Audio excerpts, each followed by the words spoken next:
across the line. Look at that defense from Krasowski, immediately covering off Olivier, but Olivier chucks it down into hell corner, and it looks like he's got a better exit too. They're now going to drag race up to Griffin's Bend. Yes, they are. Here they're going to be in that straight drag race, and that's going to be Genet trying to hold on behind in that Lamborghini to see if there's anything to be had. Absolutely nothing there between the two of Krasowski and Olivier.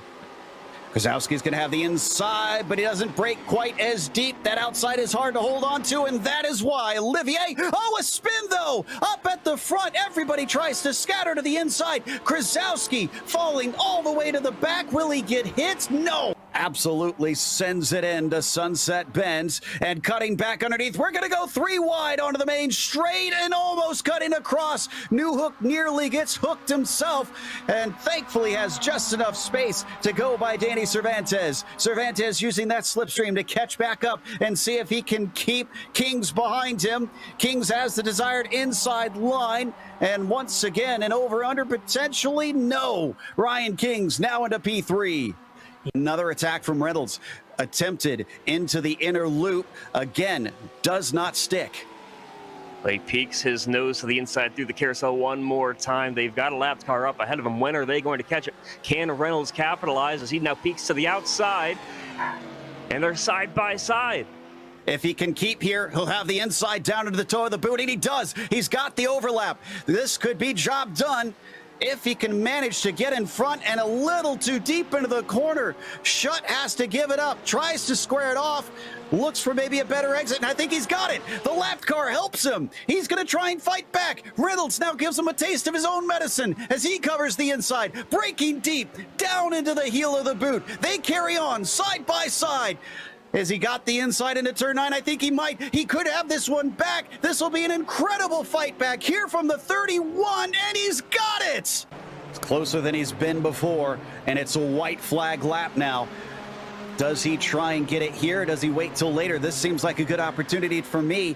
And indeed, he's once again going to be on the inside for De La Rosa, but this will be the outside into Curva Grande. Will we see Lars Stolsen start to come back forward on him? They got Don't traffic. forget about Iamaki as well. And they're going to have to stay on the side. Oh, no, they come together. They come together, and that's going to send Olsen into a horrible tumble while Iamaki carries on with the lead.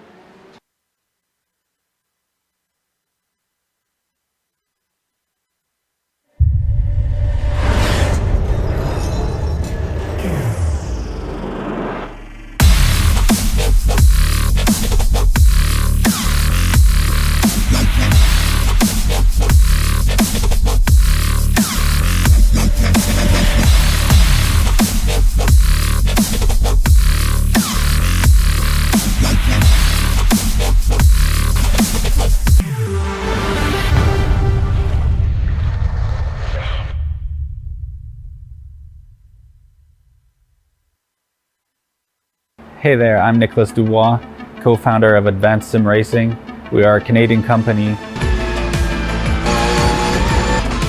So what we did here today is for a real petrol head. He's really passionate about cars, as you can see behind me. We did a turnkey solution for him based on his needs. We try to gather as much information as we can on our client.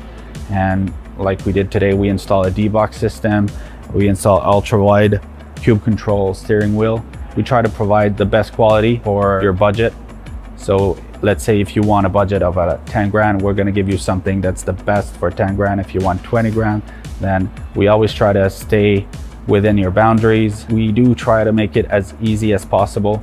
So the client, once we install everything, it's pretty much gonna be a turnkey. So he's gonna press start on his computer, and right after, we'll try to explain everything, how it goes, how it works, and then he's ready to go. Our aluminum is from USA, treated in Canada, cut in Canada. So we do sand all our aluminum piece just to make sure the powder coat sticks to it. And that's one of the reasons why we use powder coat, is to make sure you have the best aluminum finish in the industry. And our quality is beyond what you can get with any other competitors right now. We are really, really passionate about all the gear, all the cockpits, all the sim hardware, and that's why we want to create something that's really going to reflect our passion into our product. Come visit us at advancedsimracing.com. You can always reach us if you have any questions. You can call us, you can text us, you can go on Facebook, like our page, ask us questions over there, and we'll make sure to answer every questions there is. We are very passionate about what we do, and we try to make it as easier for you to go into the sim racing world, because there's a lot of gear, there's a lot of options, but let us guide you through your process, and let's hope you'll be an Advanced Sim Racing customer.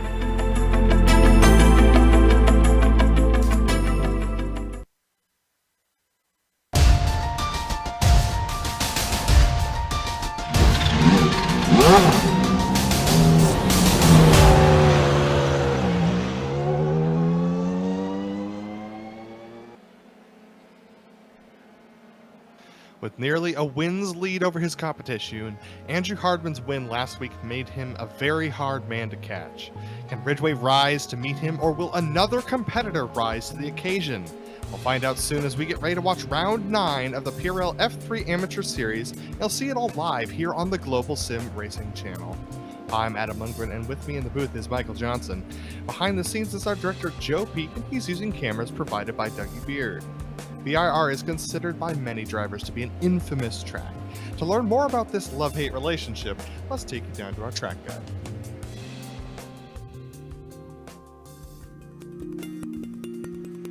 Welcome to Virginia International Raceway.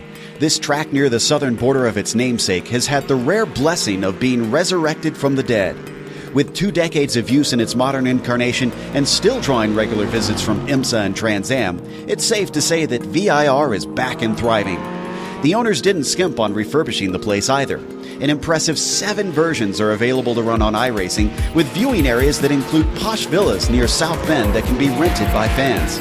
The track's long and complex layout has earned it some colorful corner names too. The horseshoe kicks things off right away with a never-ending double apexer that tends to suck the greedy out into its runoff. Later on, fast cars lacking downforce are sent through the terrifying climbing S's and spit out of the steep drop of South Bend. Of course, there's perhaps the most famous turn of Oak Tree, which has sadly lost its eponymous flora in real life, but is retained here in the virtual world. Let's not forget one of the scariest obstacles at the end of the lap, the roller coaster. The incredible speed drivers carry up into this blind braking zone is what causes it to require such immense bravery in order to get the most out of a lap. As you'd expect, the high number of corners makes passing rather difficult. Add in the fact that many of them are dangerously swift, and track position can wind up being a major factor in races. With the picturesque backdrop of the Appalachians around them, fans are not left wanting when they come to watch drivers face off at this historic track. It's no wonder the circuit has found success in its second chance at life.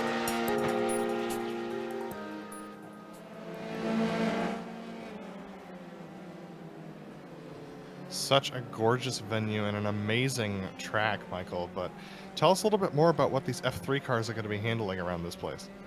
Well, they are going to have their hands full. This is one of those tracks that has a little bit of everything. You've got very tight corners like the horseshoe at turn 1. Coming around NASCAR Bend, you don't have the runoff in iRacing like you do in real life. Left hook, going through the snake, you need downforce for there. But then it's time to go through the S's and around South Bend. South Bend adds a little craziness to it if you don't have the if you don't have the downforce, but then you come into Oak Tree and it's really time to get onto those binders. But then heading up that backstretch, up that hill, it is a long climb if you've got downforce, very quick if you don't. It'll be interesting to see how these drivers figure out which way they want to go. 3.27 miles and little over 5 kilometers on this 17 turn track. It is the home of one of my teams, Tech Sport Racing, so I am very comfortable here. I have my thoughts on the way I would set up the car, but I'm really on the edge of my seat to see how these guys are going to take the way they drive and apply it to, like you said, this absolutely stunning track. Well, speaking of setups, I want to bring in our sponsor. Our broadcast today is brought to you by ASR, owned and operated by passionate sim racers. Advanced Sim Racing designs and builds the sturdiest and most durable aluminum profile racing simulation cockpits available on the market today. Visit them at advancedsimracing.com. It's also sponsored by RaceLab. RaceLab helps you to improve your driving skills. With modern overlays, race statistics, and native VR integration, you can get the best out of iRacing. Start using it now for free at racelab.app. Today's broadcast is also proudly sponsored by ButtKicker. ButtKicker products add an incredible immersion and realism to any game. Feel every nuance and truly put yourself in the driver's seat. Check them out at thebuttkicker.com. And finally, this series is brought to you by NinjaTrader. Ready to compete against the financial markets? Supporting over 60,000 users across the globe, NinjaTrader provides award-winning trading software and brokerage services. NinjaTrader is always free to use for advanced charting, backtesting, and trade simulation. Visit NinjaTrader.com to get started with a risk-free trading simulator and start tracking your performance. Well, as mentioned, the driver's standings are a little bit spread out towards the front of the field. We got Andrew Hardman with 37 points over Robert Ridgway. Then we got Steven Ritters, another about 43 points back of Ridgway, so it's quite spread out there. But then, as you can see, Tyler Scarali in a really good position to try and pip that third place away from Ritters if he has a good race tonight. Then we got Jonathan Almanar just a little bit back. It would be hard-pressed for him to make that progress without Ritters or Scarali having a trouble tonight, but still a little bit of flexibility there towards the bottom of the podium. But, Michael, why don't you take us through the teams championships? Well, looking at the teams with Tyler Scarali and Andrew Hardman, both in Britannia iSports, it's no shocker that they are at the top of the table, 498 points. 69 points back, we've got our P2 and P3, Robert Ridgway and Steven Ritters. Just 69 points back there in Atomic Racing Proton. SDS Racing 220 back with VHR Racing and Evolve Sim Sports Academy taking us out to the top 5. And that'll take us to the race details as well for the F3 series. This is round 9 of 10. They're going to be doing 24 or 25 laps around here today with open setups for them. We've got a drive-through penalty at 13 incidents and a disqualification at 17 incidents. And these drivers get bonus points for the pole, the fastest lap, and for having 3 incidents or less. You can have a maximum of 3 bonus points today, but only one driver could accomplish all 3. Most drivers are just going to accomplish 1 or 2. Well, qualifying well underway here, Michael, right now. We got Ritters at the top of the time charts, followed very, very closely within a couple hundredths by Hartman. Yeah, no surprise to see Andrew Hardman right there. Andrew Ritters, though, really doing everything he can. He wants to bring his team back into the top position. I'm not even sure they've been there yet because Hardman and Scarali have had such a stranglehold on that top spot. But, you know, watching Ritters go around here, and just to give a little secret away, I was ghost driving with these guys earlier on. So if you are not part of the series, you can hop in and you can watch, and then you're allowed to ghost drive. You can test drive. They can't see you, but you can see them, and you can even drive through them. But I was out there driving with them, and I got to tell you, I drove against Ritters and against Hardman, and they're both really fast. I think I would have come in about 7th place or so from looking at their times right now. So we've got some major talent out here, you know, with 0.034 between Hardman and Ritters. I think we're going to see Hardman do what he normally does. And when there's about a minute left, he's going to pip it by, let's call it a 1/10 and a half. Yeah, we'll see how he does as we see Fernando Rodriguez heading off track there. The grass easy, very eager to bite you around VIR, and no surprise seeing a driver off there. But yeah, such a challenging track around here, Michael.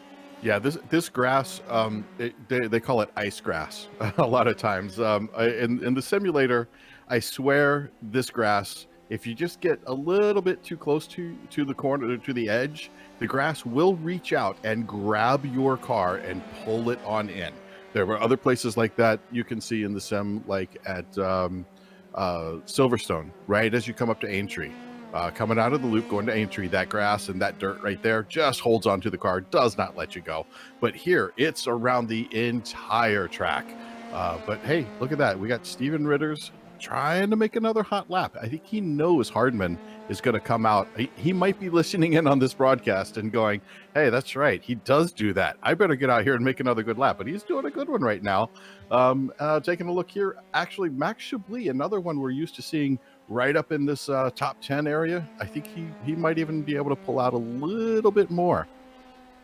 Yeah, absolutely. So Chablis making his way towards that start finish line, and it's such an interesting track for sure as he crosses the line and does go 5/10 fast. Well, 5/10 slower actually, unfortunately. So a real challenge for these drivers to find that time. The weather is an interesting factor around here today too, Michael. We've got 80 degrees Fahrenheit on track, 77 degrees Fahrenheit in the air for these drivers. 55% humidity increasing to 56. So yeah, the wind's not affecting them that much, but looks like some pretty steady cloud cover out there. Well, the cloud cover is going to be nice. It's going to keep the track from getting too hot. It's going to keep it from getting to those scorching levels. I've seen this track in the simulator up at 135, 140 degrees Fahrenheit, and that's just, you could fry an egg on it. It's really hot. And it really affects, like we're watching Rob Campbell right here coming through the hog pen, trying to get out and make a good run. If you've got a hot track, you don't have any traction up through there, and it makes it very difficult to get that powerful launch out of the hog pen to get yourself down the straightaway to get those best lap times. Yeah, when rain arrives in the sim, I'm pretty sure this would be the exact conditions for it. Looking at the clouds, roiling clouds, you can see it just there, just for a moment, as Chablis came over the hill there. But such a interesting dynamic that they're racing in these. I mean, for VIR, fairly cold conditions.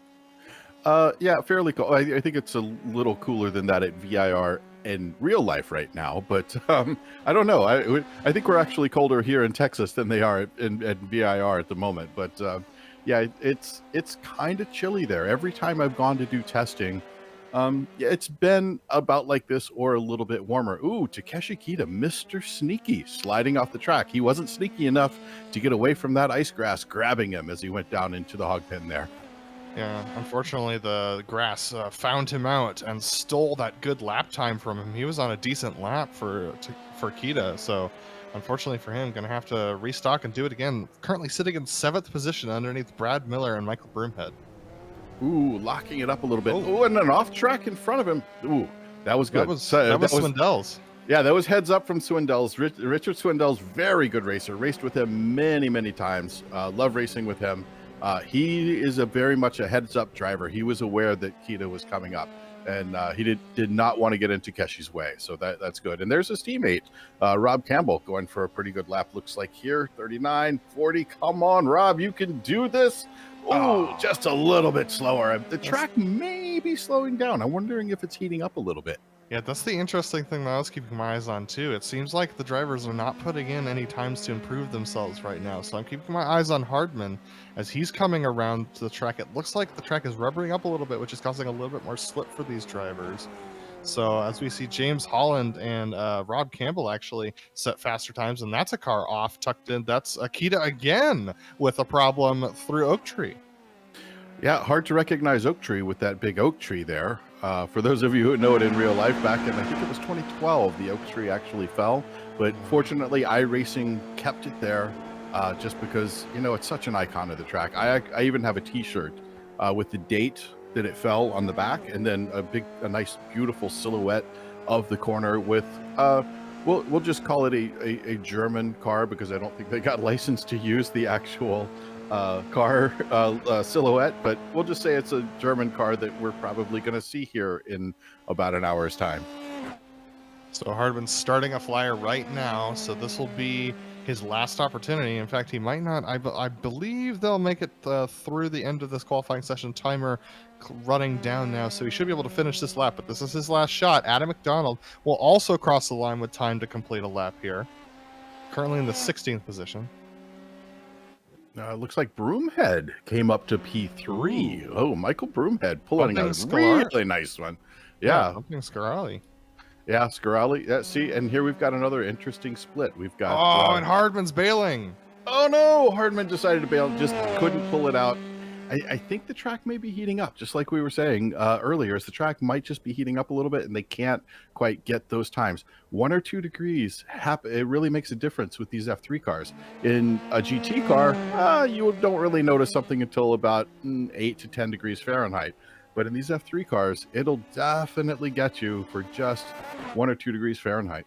Absolutely, the sidewall is not too big on these wheels and on these tires, and so it definitely affects you a lot more. You don't have quite the pliability that the road going cars do. So very, very interesting here. We're seeing Nicholas making his way around in 9th position.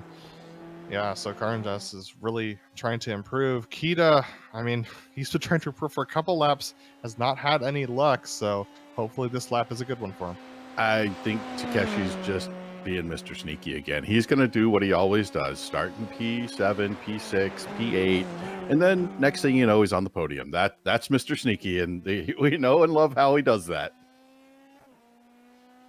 Absolutely. So watching Kita will be the final car to finish a lap around here. The only car out on track trying to improve off of that 141 flat.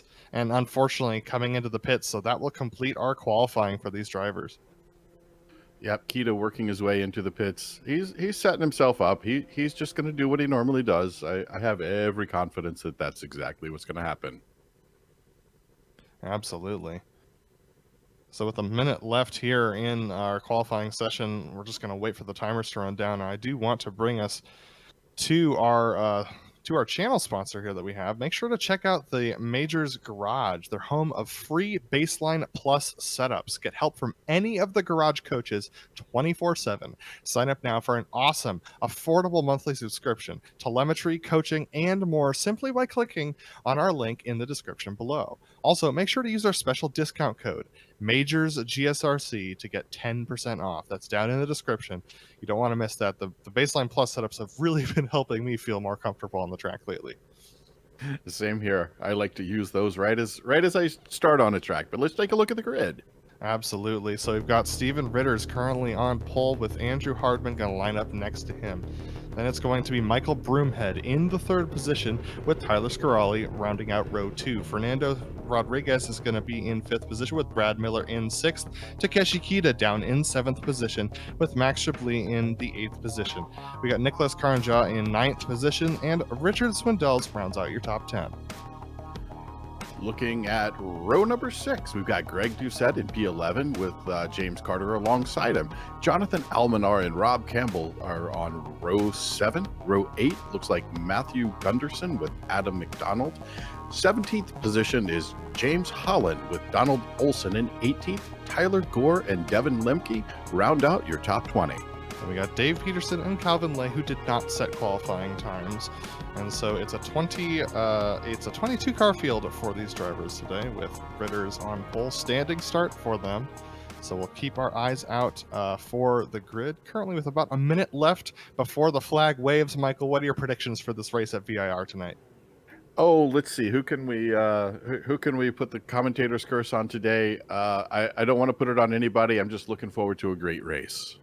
Absolutely. I think it's going to be an exciting race down to turn 1, as it usually is here at VIR. Horseshoe, such a challenging corner to take right off the bat for these drivers. Still waiting for Calvin tires Lay. Too. Oh yes, absolutely.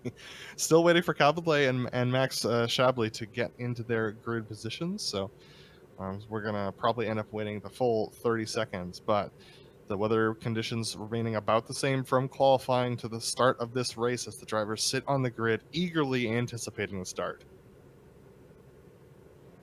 Yep, getting a nice bird's eye view. Taking a look from the front, we're about to see the flag here. All right, the engines are revving, and we're green flag racing right now. Ritters with a great start over Hardman, as Broomhead following up with Scarali as well. It's a little bit more bunched up back there for the 5th, 6th, and 7th positions as they're looking to 3 wide. We already have a spinner across the track, and that's unfortunately going to only collect 2 drivers. So fortunately, everyone else still running.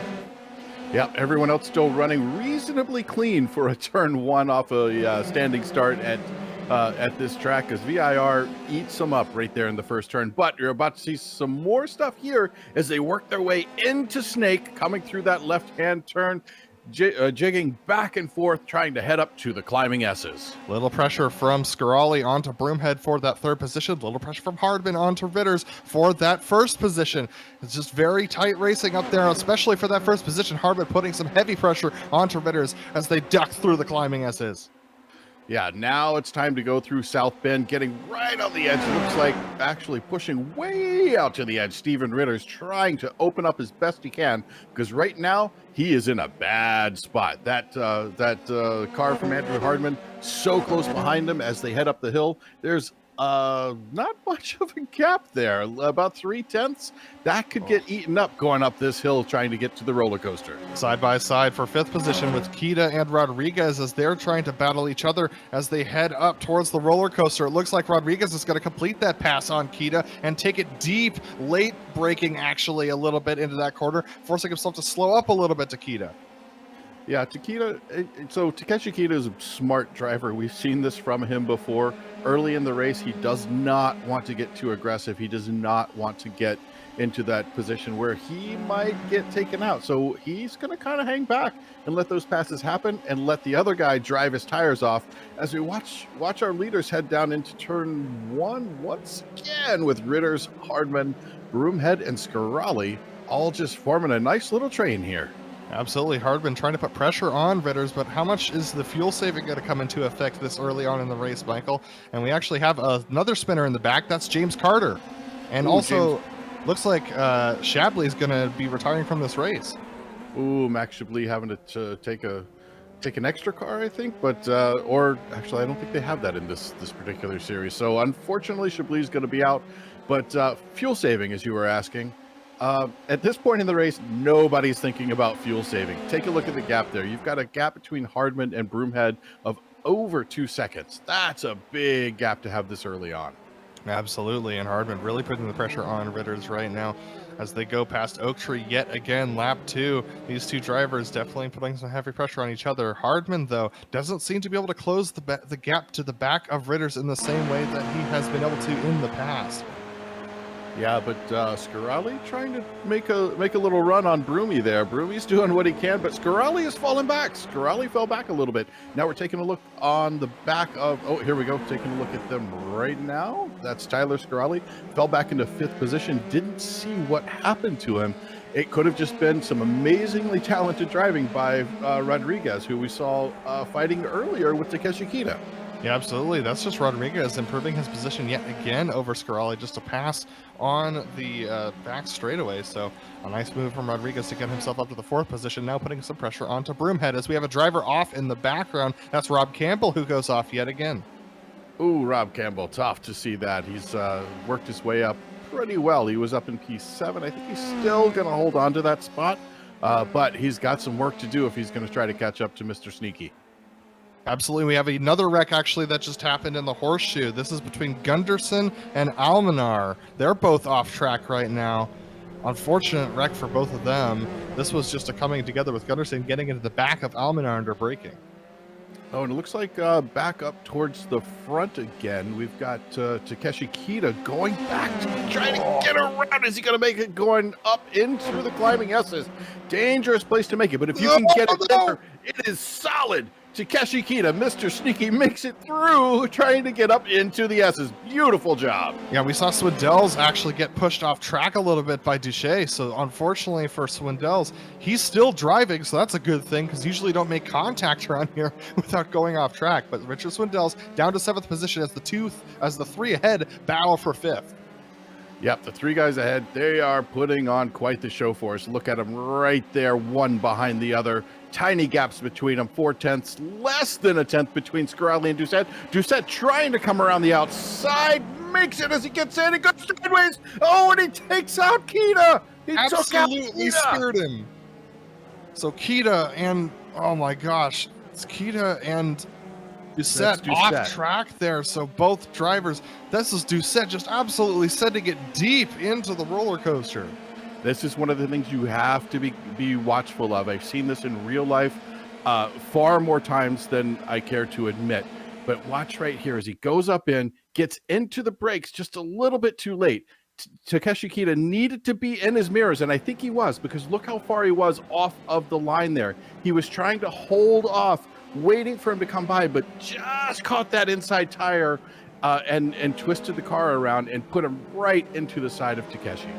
Yeah, Kita with right side pod damage. I'm surprised that car's even driving after that spear that he took, but Kita still going down in the 15th position, but he's going to be hard-pressed to find some speed, unless, of course, he gets a gift from Campbell, who spins off track again.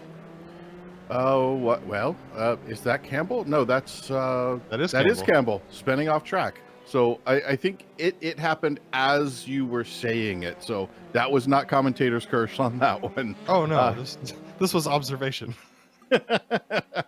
So we're taking a look at Hardman and Ritters once again as they continue nose to tail. Hardman has not passed Ritters since the beginning of this race.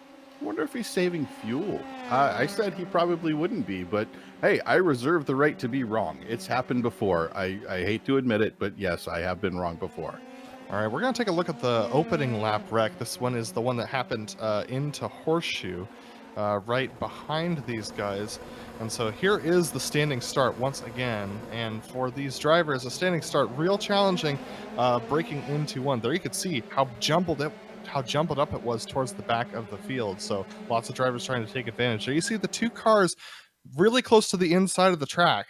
That ends up spinning them around and back into the path of the rest of the cars in front. We have cars trying to slow down for the wreck. Other cars just trying to avoid the cars in front of them.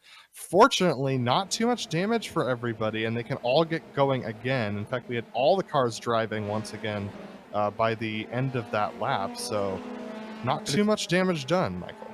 And it's really interesting to note how differently each one of those cars was able to get off the line. Some of that is difference in their equipment. Like on my sim rig, I have the ability to do what they do in F1, where you have that double hand clutch. And you can set your bite point, pop one side, and it's right at the spot, and you just slowly let it out.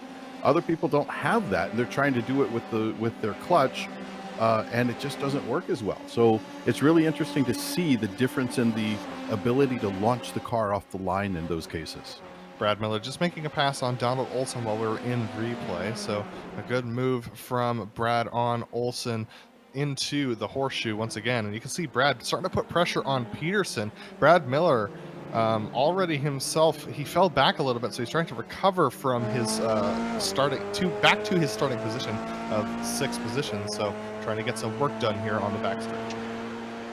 Yeah, as we're on board with him here, taking a look, closing up just a little bit. There is a draft effect that happens here, and he's going to be able to come over to the left side. But the best thing for the overtaking driver to do, and that's close. I don't know if they made contact. Yep, there it is.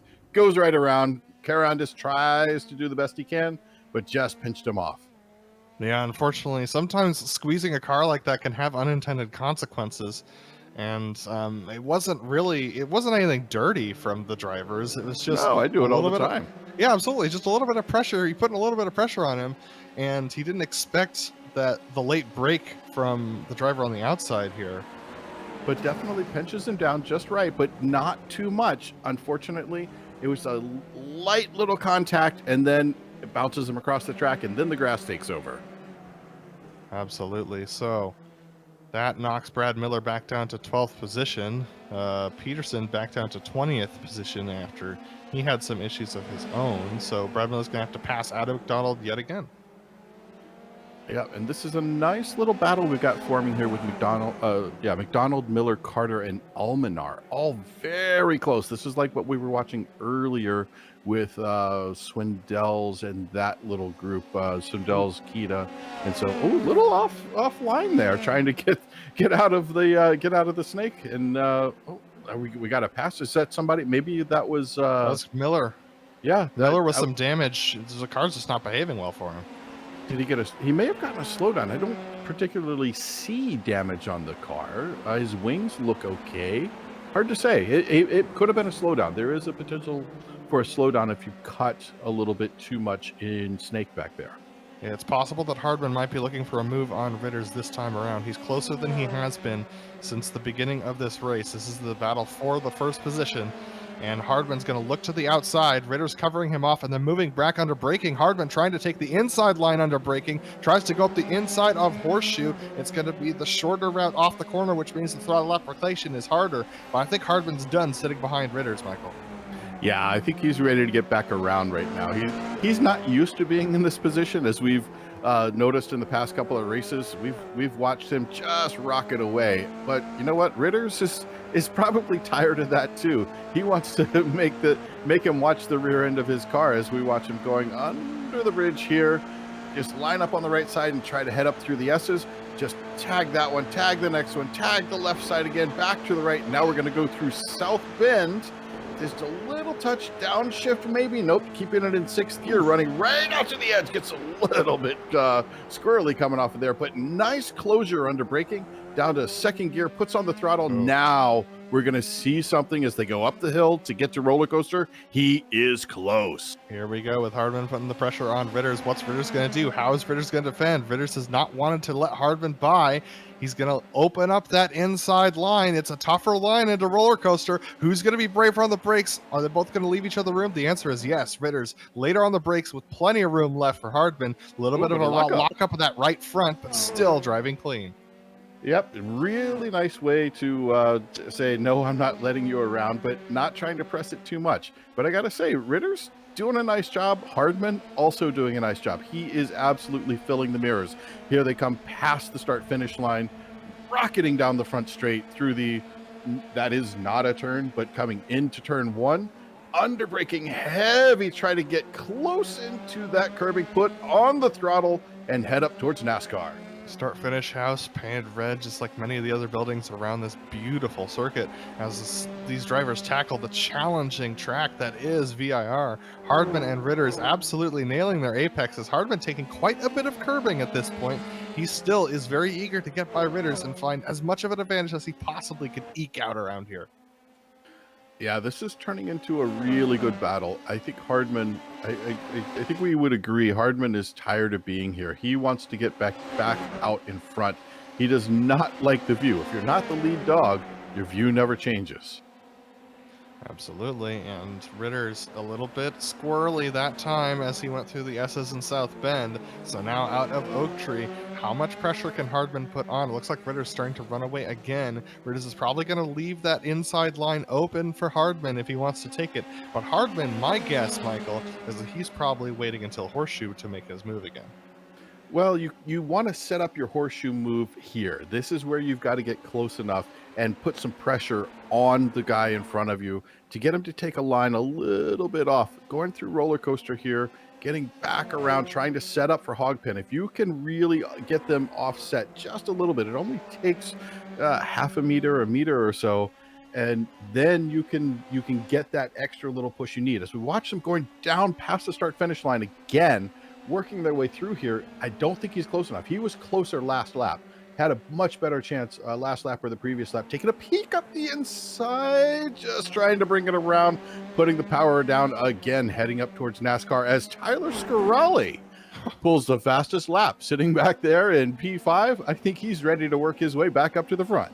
Jonathan Almanar just made a pass on James Carter for the 12th position, going through roller coaster. A good, clean pass, and Carter, not much of a competition there. We're going to take a look at this once again. This was a nice, beautiful move down the backstretch. Yeah, watching him setting it up right here, just peeking out the left side, kind of giving a little bit of clue. Where am I going to go? How are you going to react to this? Watch him coming up here, coming into the braking right at that road where the Patriot course comes out onto here. Makes a beautiful run right around. Not much of a defense, not much of a need to defend there because, you know, it's still early in the race. We're 9 laps out of 25. We're not even halfway there.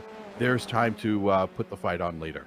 James Holland just had a little bit of an off through left hook, managed to recover it, but is now back to the 10th position, losing the position to Devin Lamke. So unfortunately for Holland, he's going to have to get that position back. Still up 7 spots from his starting position, so still up on the day, but having some work to do to get back that 9th position.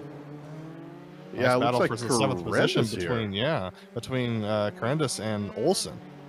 Yeah, we may see a very similar pass here, but I think he's probably a little bit too far back. And Corendis, while not to give away any secrets, but while I was out there doing my ghost driving, it seems like Carandis has decided to go for a lighter wing, so he's not going quite as heavy. Now, he's not going to have the powerful braking. As you see there, he just locks up a little bit of the right front wheel on the inside of that corner, but he had the speed to pull away as he went up, and the draft of the chasing car, Olsen, just wasn't quite enough to get there. So 2 ways to look at setting up the car. For Carandis, I think that lighter wing, that less of an aero downforce is definitely the way it works best for his driving style. And that's the beauty of an open setup series, as we see Carandis really falling afoul of those lack of braking, just trying to take it lay on the brakes to avoid challenge from Olsen. Ends up losing 2 positions to Olsen and Lamke. Oh, looks like a third. Looks like James Holland got around him. But I don't know if that's going to last for long. Let's take a look at the GSRC replay here as he's coming past start finish. Got a good run, nicely set up, pushes it right to the outside. Check of the mirrors real quick, check. Boom, right around the 2 marker going to the brakes. But I think he was a little bit late. It's hard to tell because we can't see their inputs. But hey, he kept it out of the wall there, which that's probably the hardest thing he's done the entire race. Oh, and Fernando Rodriguez has towed from 4th.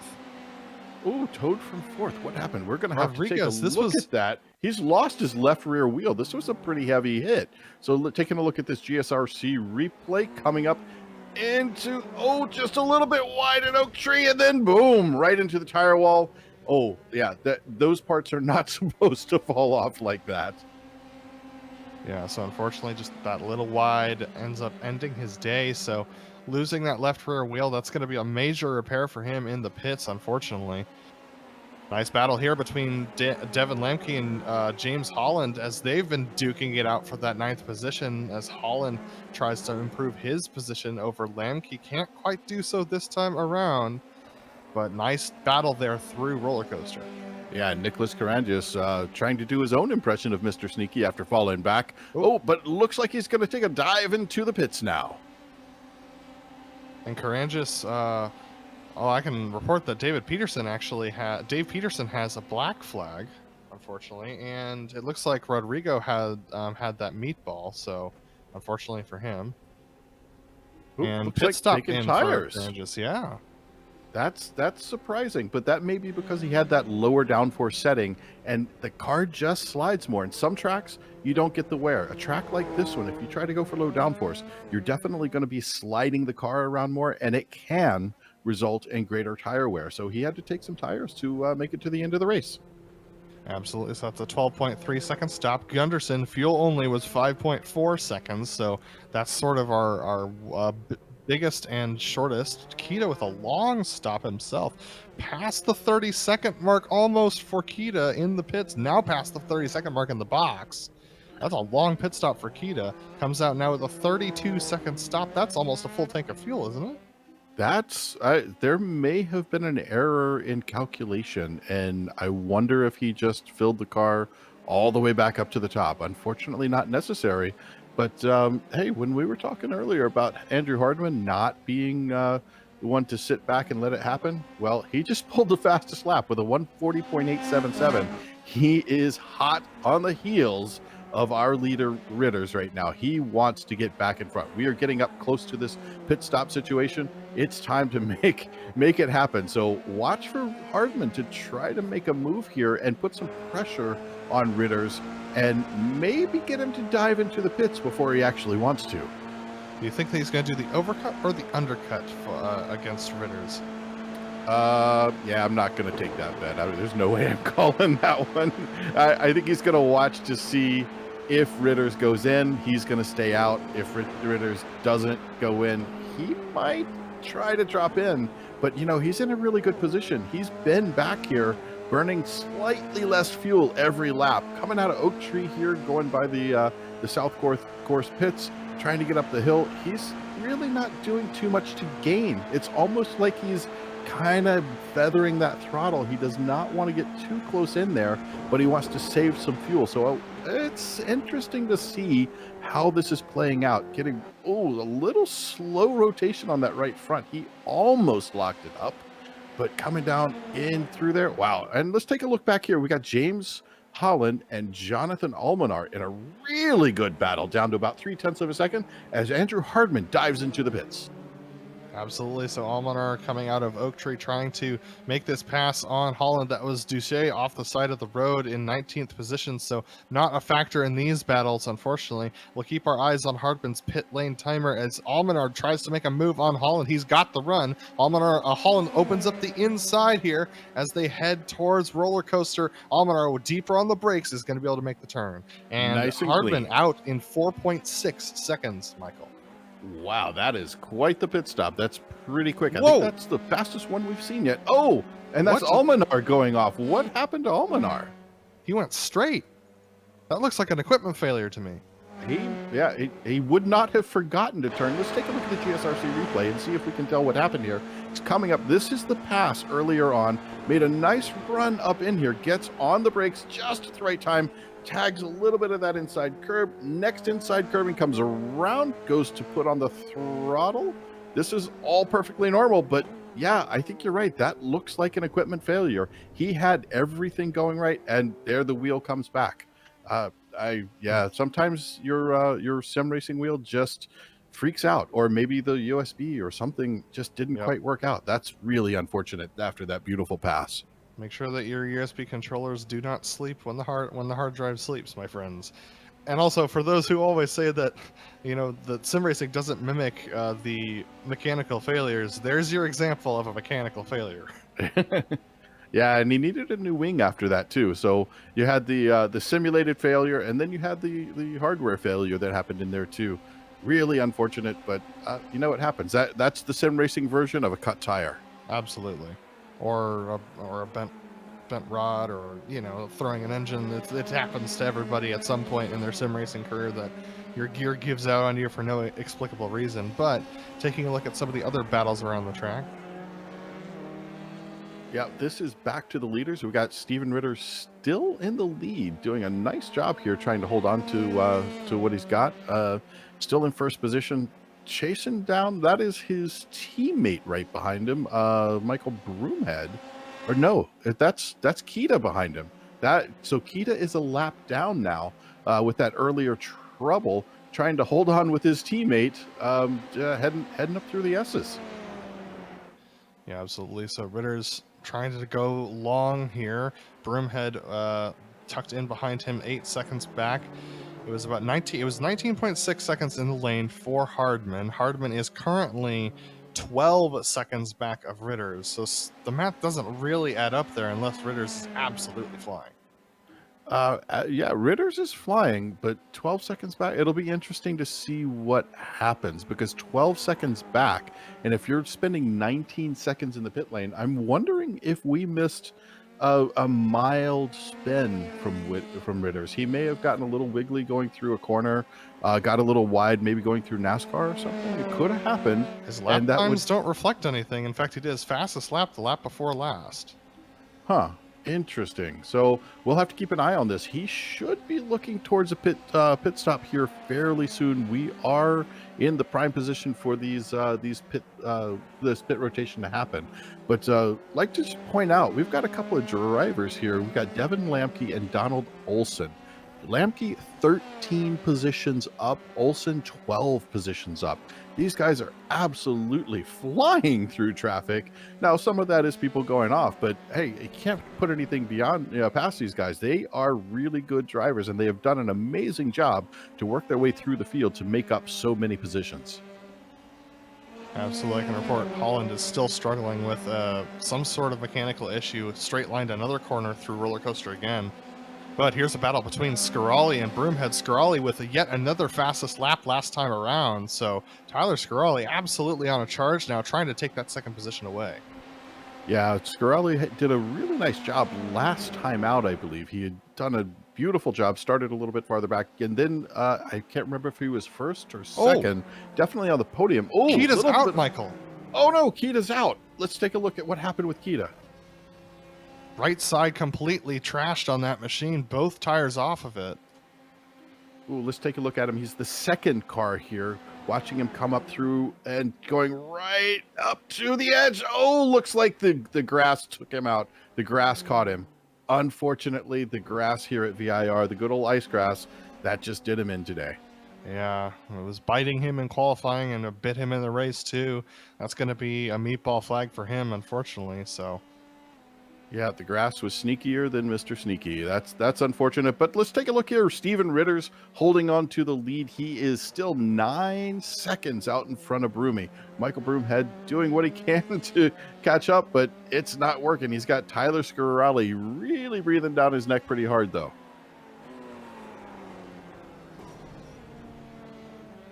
Oh, there we go. A little bit wide. That's not what you want to see from your leaders. Leaders should be trying to stay on the track a little better than that, but with the gap he's got back to Broomhead, and I believe Scarrelli may have made a dive down into the pits. Yes, he did. 5.3 seconds stationary, 20 points, we'll call it 7 seconds through his entire pit lane. Nice run for him through that. Now we're taking a look as he comes back out here trying to get through NASCAR and just touching a little bit on that outside curbing. Bend the nose in there, back through left-hander, then down, get that throttle down. I usually short shift about right there just to let the car set up perfectly to come through Snake.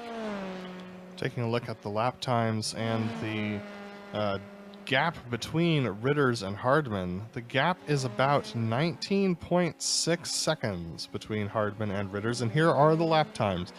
It looks like since the pit stop from Hardman, which was lap 13, it's been fairly even between the two. It looks like Hardman has been lost a little bit of time on 14 and gained a touchback on 15. So it's going to be nip and tuck, and we're going to find out the answer because here comes Ritters into the pits. Ritters dives into the pits, but let's take a look at him as he rolls up in here. He's got to make better than a 19.6. He's going to have to make an absolutely amazing pit stop here. Just nail it perfectly right up on there. Now he's stationary. How long is he going to be stationary?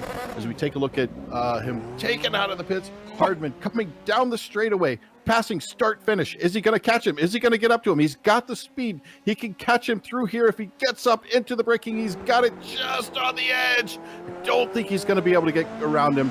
And it didn't look like Ritters took tires. So I think he's going to be out here with hot tires too. No, yeah, absolutely. So Ritters wasn't stationary long enough for the tires to get cold either. So Ritters will have a little bit cooler tires than Hardman, but it's not going to be enough to affect his drive. So Hardman putting heavy pressure on Ritters once again. He's going to have to get the pass done the hard way in the next 12 minutes. Yeah, he's got a real feat ahead of him, but he's already been practicing. He spent the first 16 or so laps practicing how to do this right up to when he decided to go into the pits. So he's got a clue of where to go. And just so you guys are aware, we might actually only make 24 laps here before time runs out. We've got about 11 and a half minutes. We are on lap 17 and we're expected to run 25, but with the incidents we've had earlier on, that could bring us down to about 24 laps total. Yeah, so these drivers, Ritters and Hardman, have been pushing as hard as they can. If they start to battle, that's going to reduce their laps time as well, which could reduce the amount of laps run. But I know that they're going to battle because Hardman is absolutely charging, trying to get to the back of Ritters. And Ritters blanching a little bit. Another right front lockup as he came through roller coaster. So look at how much Hardman is putting the pressure on. He's absolutely building speed. He's going to try something down into Horseshoe. Yeah, definitely. So having a little bit of a lockup, a mini lockup going into the roller coaster, not unusual at all. There's so much weight with that drop there, but taking a look at him trying to get in here, not really going to make the move yet. He's just putting pressure, but notice both of them going wide. Neither of the two hit that apex right on. So maybe there's a little lead and follow happening from Hardman. That would be quite unusual, but he closes up coming into NASCAR, coming into the left-hander, trying to take a little bit. Oh, and he gets a little bit of a lockup. That is an unusual place for lockup right here. Little short shift, get it into third gear, flying through Snake. Is he going to be able to close this up, coming up through the climbing S's? It looks like he's trying to close that gap. I can report that Rob Campbell just made a pass on James Holland for the 12th position coming into roller coaster once again, as our leaders seem to spread apart just a little bit, up to 8 tenths of a second between Hardman and Ritters. I think that's the widest the gap has been. Yeah, I think you're right. It may have been due to that tiny little lockup that Hardman had going into the snake section of the track. Now that can really mess you up because you throw yourself off. Now we're taking a look at James Carter here. James Carter trying to do everything he can at this point. Man, taking a nice line in there, almost too wide. Now, in real life, if you're used to seeing this track in real life, right there at NASCAR, there's much more runoff. You can put an entire car outside there. But in the iRacing scan of this, they did not include that, or it wasn't there when they did the scan. So we're taking a look at the replay here. This is the move that McDonald just put on Carter, and who we were watching. This was heading into Horseshoe, and yeah, McDonald really taking his time to figure out when he wanted to go. Did the late break move a little bit late there, and ended up getting past Carter. So that moves McDonald up to 9th position, Carter down to 10th spot. I'm keeping my eyes on Tyler Scarelli as well, who's been trying to put pressure on Michael Broomhead, and he has been unable to do so as Carter tries to make a move back on McDonald. Yeah, Broomhead right here trying to run up as much as he can. He's got Andrew Hardman in front of him. But I don't know if he's going to be, I think the gap's a bit too much. We're looking at 11 seconds or so. He'd like to get up there, but if I were out here driving right now and I had Tyler Scarelli that close behind me, I would be less concerned about what's in front and more about what's behind. And our leaders, nose to tail now, Ritters and Hardman as they go through Oak Tree. And it looks like Ritters has a draft partner of Tyler Gore. Hardman was absolutely gaining like wildfire through the S's in South Bend, though. Yeah, down to 4/10 now. Probably going to get closer to 3/10 maybe by the top of the hill. I think we may be looking at a high downforce, low downforce, or more of a medium, really, between this pair, because really there was no catching up to be done from Hardman's side heading up the hill right in his draft. This is where he's going to be able to make up the time, though. Once we get through turn 1 or down into the hog pen here, either one of those sections where it gets really tight, that's where he's going to be able to make up his time. He needs to have Ritters in front of him for these straightaway times to be able to get down the straightaway a little bit quicker. And now what he really needs is for Ritters to get caught up. But it looks like, yep, sure enough, very nicely done. Looks like Tyler Gore decided to get out of the way of the leaders, just pull over to the left side, let him by. Devin Lanke went a little bit wide through Oak Tree, allowing Nicholas Carandas to make it through. That's 7th and 8th position. 7th to Carandas now over Lanke in 8th position.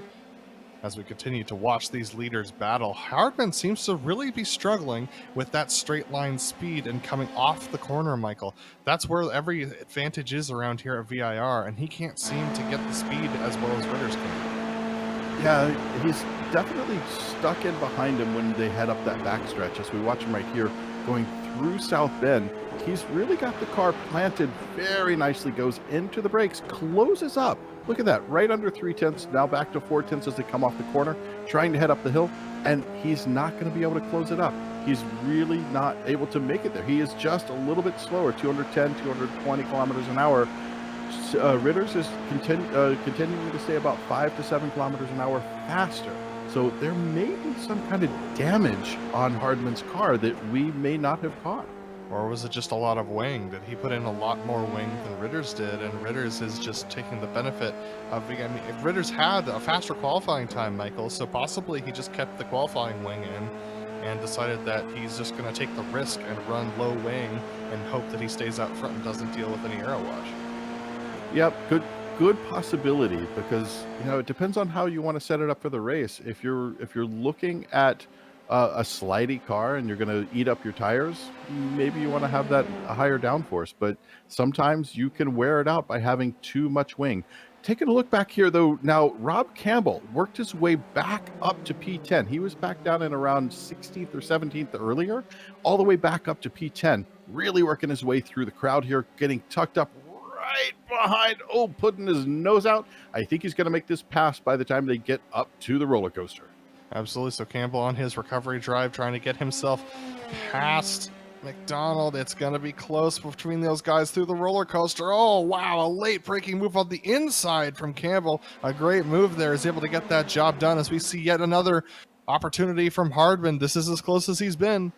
Yeah, these guys are really getting close now. While that was going on, I was clicking around, taking a look at Andrew Hardman's car to see if I could see any damage. I didn't see anything, but look how close he is now, down to 4/10, right under that wing, closing it up. Going to get under 4/10, close it up even more, 3.5/10. Is he going to make it?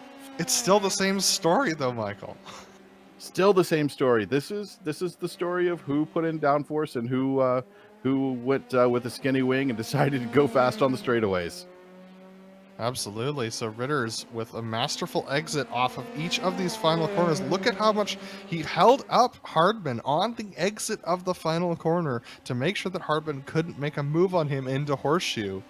Such interesting strategies here from our race leader to keep our championship leader behind him. Yeah, and that's what you got to do. Oh, we've got a spinner here. That's James Holland working well in that little he pack that beached we were it. looking at earlier, and it looks like he's beached. Is he trying? Take a look at that rear wheel. Is he spinning? Nope. I think he's going to try to do something. Or He has been spinning. He has been spinning, and it just wouldn't work. Just, yeah, it looks like that front wheel is off the ground. I think he is high-centered.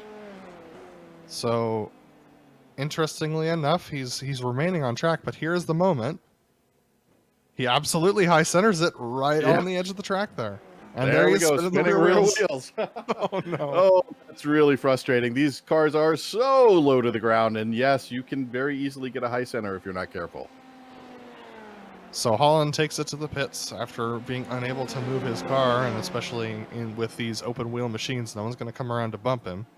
So that leaves us with one fewer racer on the track at the moment. Currently, we've lost 4 drivers, Kita, Almanar, Peterson, and Shabley. So, yeah. So unfortunately, all those drivers currently out, and the gap between Ritters and Hardman is out to 9/10 of a second. We had another battle with Scarali, but Scarali can't seem to close to Broomhead for 3rd, so our battle's a little bit separated at the moment.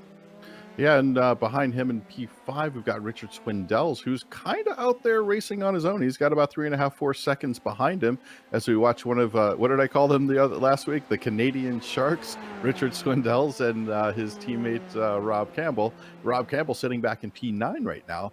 Big gap around these guys, though. He's kind of got the race all to himself. If he's going to be happy sitting in P5, he could sit there and just kind of let it go and control the gap, manage that gap to Olsen behind him. Yeah, absolutely. But one driver who's not managing a gap and is trying to push is Scarali up ahead of him, trying to chase down Broomhead. This gap has been as close as 0.2 of a second at times, but Scarali really has not been able to close that gap to Broomhead ever since the pit stops. Yeah, and Hardman still trying to do whatever he can to get up here. I think he may have backed off a little bit to let his tires cool down to give himself another opportunity to run up to him. But we just watch a little more smoke come there. He'll have one more opportunity because we are under 1:40 seconds. That means the next lap is the last lap for these drivers. Yep, here we come around the oak tree corner with that beautiful oak tree still hanging out there for us in the sim. But taking a look how close he's getting. He's just under 7/10, just at 7/10. Not quite there. He has to set this up now because when they come around to the start finish line, he's going to see that white flag and he's going to know, hey, it's time to make it happen. And you know, I think this is probably the longest Andrew Hardman has watched the rear end of another car in a race in this league. So this is not a comfortable position for him. He's going to want to get back out front. Absolutely. So Steven Ritters needs to hold off Andrew Hardman for one more lap. They're going to cross the line with 43 seconds to go. The white flag is waving for these drivers as Ritters crosses the line 0.8 clear of Hardman. If he can keep that gap all the way through Oak Tree, he's got a good shot at the win. And Hardman pulling the fastest lap of the race just by a tiny little bit with a 1:40.829. I think I was right. I think he may have been trying to back off just a little bit so he can make this run here coming up into, right on the outside. Look at him closing up here. He is really making a run coming up into left-hander, trying to get around to the snake. Short shift to third gear at that point, get up through, a little bit of curbing on the right side and the left side, almost high centers coming through. There's traffic ahead. How is this going to play? Oh, we've got traffic ahead of him coming up into the S's. This is the worst place for a leader to come up into traffic. The best place if you are Hardman. You want that traffic to slow down Ritters. But as Hardman, you're hoping that guy knows you and likes you. Hardman with as much pressure on the brakes as he could dare coming around here, but Ritters is going to have the draft off of Gunderson and always has a good exit off of Oak Tree. This is the closest that Hardman has been, but it's not going to matter because Ritters has Gunderson as an early drafter. This puts him back to 0.32 seconds. It's going to close to 0.22, and Hardman might have one more opportunity to late break into Roller Coaster, but he's not going to want to end his championship hopes off of a wreck, so he backs it off. He now needs to challenge Ritters through the final corners. It's going to be very tight as they dive towards Hogpen. Ritters trying to hold off Hardman, who's been trying to get this pass done all race long. Ritters a little bit slow on the exit of Hogpen. Hardman putting all the power down that he can. Is it going to be enough? The answer is no. Maybe. Ritters will take the win and Hardman takes second. Wow, what a finish. Beautiful job by Hardman there. Not the finish he wanted, I'm quite sure, but I think he's still going to be happy because he got that second place finish as we watch. It's just Michael Broomhead coming across for P3. Michael Broomhead doing a nice job keeping Tyler Scarali off of him. And wow, keeping Tyler Scarali behind you is not an easy feat. Here we have Donald Olson coming in P6 and rolling through, taking a look at a few of the other drivers here. Yeah, absolutely. A fantastic race for some. He was a good, good 30 seconds back of our leaders for these drivers from 5th on back. So Olsen still trying to finish out this race. A good drive from him, up 12 positions himself. From 18th up to 6th is Olsen as he crosses the line. You can see Karndas behind. Storied race for Nicholas, but still coming home in the 7th position. And then Devin Lamke in 8th. So it's going to take us to our results for this race. A fantastic drive, a fantastic race between everybody. But we have our results with Steven Ritters taking the win from Andrew Hartman, holding off Hartman over the course of the entire race, with Michael Broomhead in the 3rd position, just unable to cling to the back of them. Scarali falling off the back of Broomhead towards the end of that one. Then we got Swindells 35 seconds back of our leaders, with Olsen falling off the back of Swindells towards the end of the tune of 4 seconds. Karanjas coming home in the 7th position himself, just a couple of seconds back as well, with Devin Lamke in the 8th spot, Rob Campbell in 9th, and James Carter rounding out your top 10. Looking at the rest of the field in P11, we've got Adam McDonald, followed by Brad Miller, just about 4.5 seconds behind. Matthew Gunderson, 1 lap down, along with Greg Doucette. Tyler Gore was 3 laps down. James Holland, 4, with some unfortunate incidents. Fernando Rodriguez had to check out a little bit early, 5 laps down.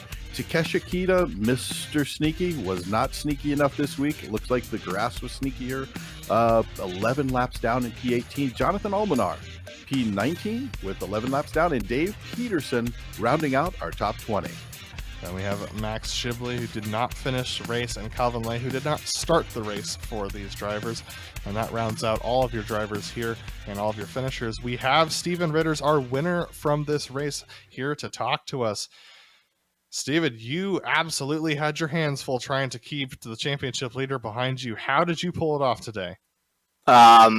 Pretty much, I could not make a mistake. I knew Andrew was going to make a mistake, and all I was doing was concentrating on not locking up, not spinning the wheels, and getting good exits out of the slow turns into long straights, and it worked.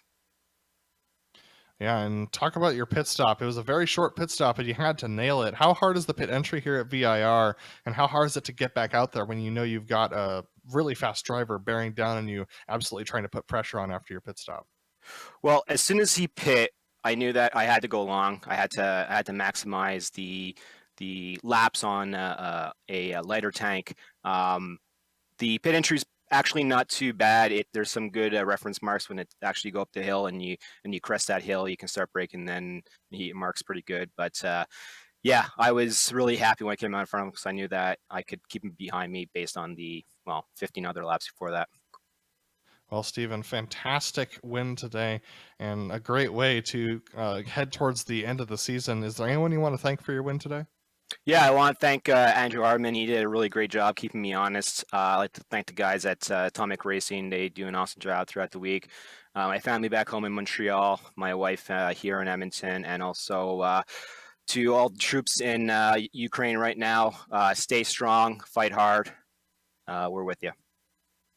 That was our winner of the race, Steven Ritters, talking to us. And we have our second place driver, Andrew Hardman, who's going to be talking with Michael Johnson. Well, Andrew, an unusual position for you. We're not used to seeing you there, and we're not used to you sitting behind another car. Was this a setup difference? Did you go for maybe a higher downforce and he was a little lower, or how did that happen? Yeah, you have a keen eye. We went for a higher downforce setup. I guess optimistically thinking I would be able to scamper away from the front, but the Atomic guys had an awesome setup, and Ritters drove extremely well, so he was able to get pole from me, and then yeah, just keep it in front. I tried everything, but he made no mistakes, so awesome job to him. Yeah, it was fun. And I said earlier during the broadcast that I actually came out and ghost drove with you guys. So you guys can't see me, but I can see you. And I was trying to go along with everybody that we cover, that we see in a lot of the names we're used to. And I could tell you had a very similar setup to what I was running. And I went for that high downforce. I could go flying up through the S's, which is where we saw you catching him very quickly. And then that last lap, though. That last lap where you were actually able to close up coming out of Hogpen. What did you do differently there? You obviously, there's no DRS, there's no let me change the wing dramatically or whatever. What did you do differently to get so close to 1.5 tenths right at the finish?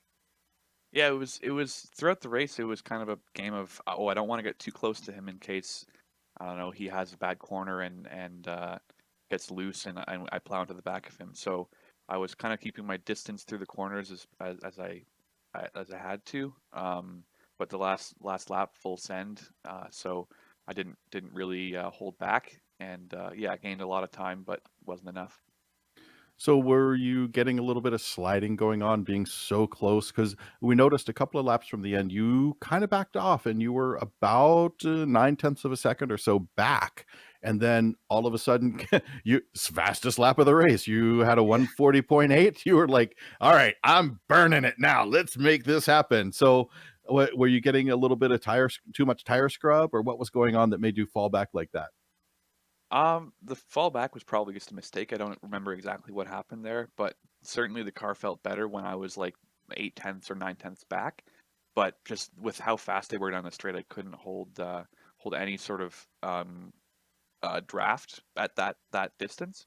I was losing time on the straights regardless of how well I got an event or how good of an exit I got. So yeah, just keeping it between say 2 tenths and 4 tenths was the objective, but that just made it sort of a little harder to drive in the corners and kept me behind. So of course we always ask who you want to thank for your position today. And notice that you still have your cat on the side of the car. Still feel really bad about that. I know what it's like to lose a pet. So kudos for keeping the cat on there. Obviously thanking your cat, but who else would you like to thank for your second place finish today? Yeah, of course, Lily being on my on the side of my car has been an awesome, great luck charm. Brought us the championship this year, which was great. I think I may have wrapped it up this round, so that was great. Of course, Team Britannia, we may have made a slight miscalculation with the setup this week, but I still think we got a really fast car and worked well as a team. You guys, of course, for putting on a great show. It's awesome to watch and send to my friends. And also the organizers of PRL. It's been a great league. Been great to expose myself to such a great group of drivers, and I hope to see them again sometime. That was Andrew Hardman, our second place finisher here today. And let's have a quick talk with Broomy, Mike Broomhead. Yeah, absolutely, Mike. You had a great race today, coming home in the third position, but you had a lot of pressure from Tyler Scarelli from behind. How'd you hold him off? Yeah, I don't know. I guess I made a few or less errors or whatever it may have been, but I don't think either of us really messed up too much. So he had me working hard and being honest there. So yeah, it was difficult, but I'm sure you could have got me if it was a few more laps. Absolutely. And what are your thoughts on VIR now that you've completed the race there? Is that a track that you prefer, or is it one that you're glad to see in the rearview mirror? Yeah, normally it's not one that I enjoy. I've not really had very good races here. This is the best result so far. But it's a fun driver's track, very difficult parts on, as you saw. But it's a really enjoyable one with all the twists and turns. I bet real life is even better. Well, Mike, is there anyone you want to thank for that third place finish for you today? Yeah, actually, just a few quick things. Congratulations to Andrew for the championship. It's, he's been untouchable. Obviously, Ridgway and myself have also won there, but he's been ridiculously fast. His worst position is second so far, so that's amazing. We've got the team's championship as well, I believe. I don't think they can catch us from here. So well done to Atomic. They won it last season. We got it back this season, but also, this is just gaming. And there's a lot going on in the world right now, and a lot of people don't have the freedom to do this sort of thing. So I just want to obviously say that hope everybody is okay. I hope everybody comes out of this a lot better, and Slava Ukraini. Thanks, guys. Thanks for talking to us, Mike. I look forward to seeing you next week. That was Mike Broomhead, who finished in third position. And we're going to take a quick break here on the Global Sim Racing channel, but don't go anywhere. We're going to have the Porsche Pro Cup drivers for you coming after the break. Hey there, I'm Nicholas Dubois, co-founder of Advanced Sim Racing. We are a Canadian company. So what we did here today is for a real petrol head. He's really passionate about cars, as you can see behind me. We did a turnkey solution for him based on his needs. We try to gather as much information as we can on our client, and like we did today, we install a D-Box system, we install ultra-wide cube control steering wheel. We try to provide the best quality for your budget.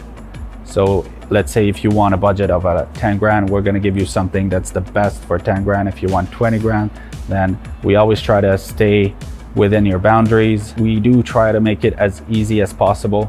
So the client, once we install everything, it's pretty much gonna be a turnkey. So he's gonna press start on his computer, and right after we'll try to explain everything, how it goes, how it works, and then he's ready to go. Our aluminum is from USA, treated in Canada, cut in Canada. So we do sand all our aluminum piece just to make sure the powder coat sticks to it. And that's one of the reasons why we use powder coat, is to make sure you have the best aluminum finish in the industry. And our quality is beyond what you can get with any other competitors right now. We are really, really passionate about all the gear, all the cockpits, all the sim hardware, and that's why we want to create something that's really going to reflect our passion into our product. Come visit us at advancedsimracing.com. You can always reach us if you have any questions. You can call us, you can text us, you can go on Facebook, like our page, ask us questions over there, and we'll make sure to answer every questions there is. We are very passionate about what we do, and we try to make it as easier for you to go into the sim racing world, because there's a lot of gear, there's a lot of options, but let us guide you through your process, and let's hope you'll be an Advanced Sim Racing customer.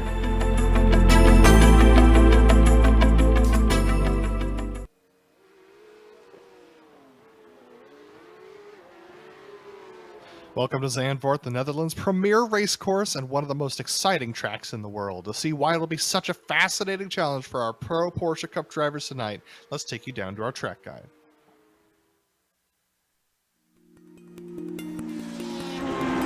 Welcome to Zandvoort. This track just to the west of Amsterdam fell into obscurity, but is getting new life in recent times thanks to a resurgence of Formula One fans in the country. Back in the mid-20th century, it hosted the Formula One Dutch Grand Prix for nearly 30 years. Granted, it was on a much faster and more flowing layout. Nowadays, the 5 different versions which are available to be run are mostly tight and technical. The shortest one is a little under a mile, while even the longest only stretches to a little over 2.5 miles. These tiny lengths, plus the narrowness of the track and its lack of long straights, make passing almost maddeningly difficult. The 2 most common spots are Tarzan, which is the first corner, and Hans Ernst, which is the final chicane. Even though it has recently been updated in the real world with more banking, even on the old track here on iRacing, it has an unusual amount of camber for a road course. The 2 aforementioned turns, along with Hugenholtz and Schieflock, allow drivers to carry more speed than you'd expect. It also gives drivers a chance to take slightly unusual lines. Like most old school tracks, runoff is minimal. Mistakes in a few of the faster turns tend to allow no time for recovery and a big repair bill. Another unique quality is the fact that Zandvoort is literally next to the beach on the North Sea. Therefore, the sand easily blows its way onto the track surface and lessens grip. It's a tricky place to race, and even trickier circuit to win at. But with the beautiful surroundings, great history, and a mob of enthusiastic fans donning orange, you can't help but want to go visit this fantastic venue.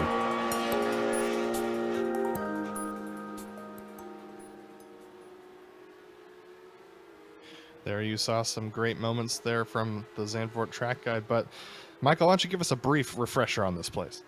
So it's a 13-turn course on the coast of the Netherlands. So expect that some sand is going to get onto this track. It actually does kind of model that way in the iRacing world for these 2.6 miles, a little under, just barely under 4.3 kilometers. This is a great track. I've been practicing this track a lot because one of the series I race in, also in Porsches, although the GT3R is racing here now. So I'm kind of familiar, and I went out and drove this a little bit earlier today and found places like when you get into Hugenholz and into Hans Ernst, those corners, you really have to slow the car down because these cars really want to push. They're not really designed for these super slow corners, but you're going to see some really nice tosses as they go into Chevrolet, try to get around there, get that rear end just rolling around right as they put down the power to head up to Masters, and then it gets really tricky. So really the only place you're going to see things change much is when they get to Lewandijk right at the end of the race, because they're going to start to lose those front tires. So we're going to take a look at the points briefly here right now. Loyola holds 2/3 of a win over Calquin, who has 11 points over Mies, but then it's very tight from third on back. So third position in the driver's standings can absolutely change at any point during this remaining 2 races of the season. And Michael, team's points? Teams, we've got Punto CL Racing Black at 472, 222 points back. NinjaTrader Esports with the blue and red teams of Punto CL Racing in third and fourth, with Simsa Esports 306 points back in fifth. Yeah, it's going to be the grid here today for these drivers. We've got Felipe Loyola up there on the pole with Rodrigo Mies in second position. Diego Morales lining up in third spot with Felipe Riquelme in fourth. We got Sean Romig in fifth position with Byron Daly in sixth. And we have Peter Newhook in seventh and Enzo Montesinos in the eighth position. 8 cars on the grid today, Michael, and it's going to be a standing start.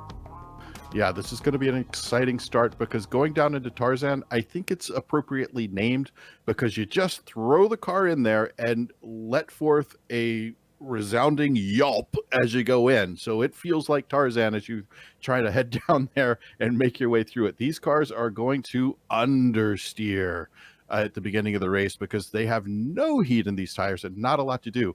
The track temperature right now, 66 degrees Fahrenheit, 19 degrees Celsius. Kind of cold. They're not going to be able to get a lot of heat. Air temperature right around the same, 64 and 18.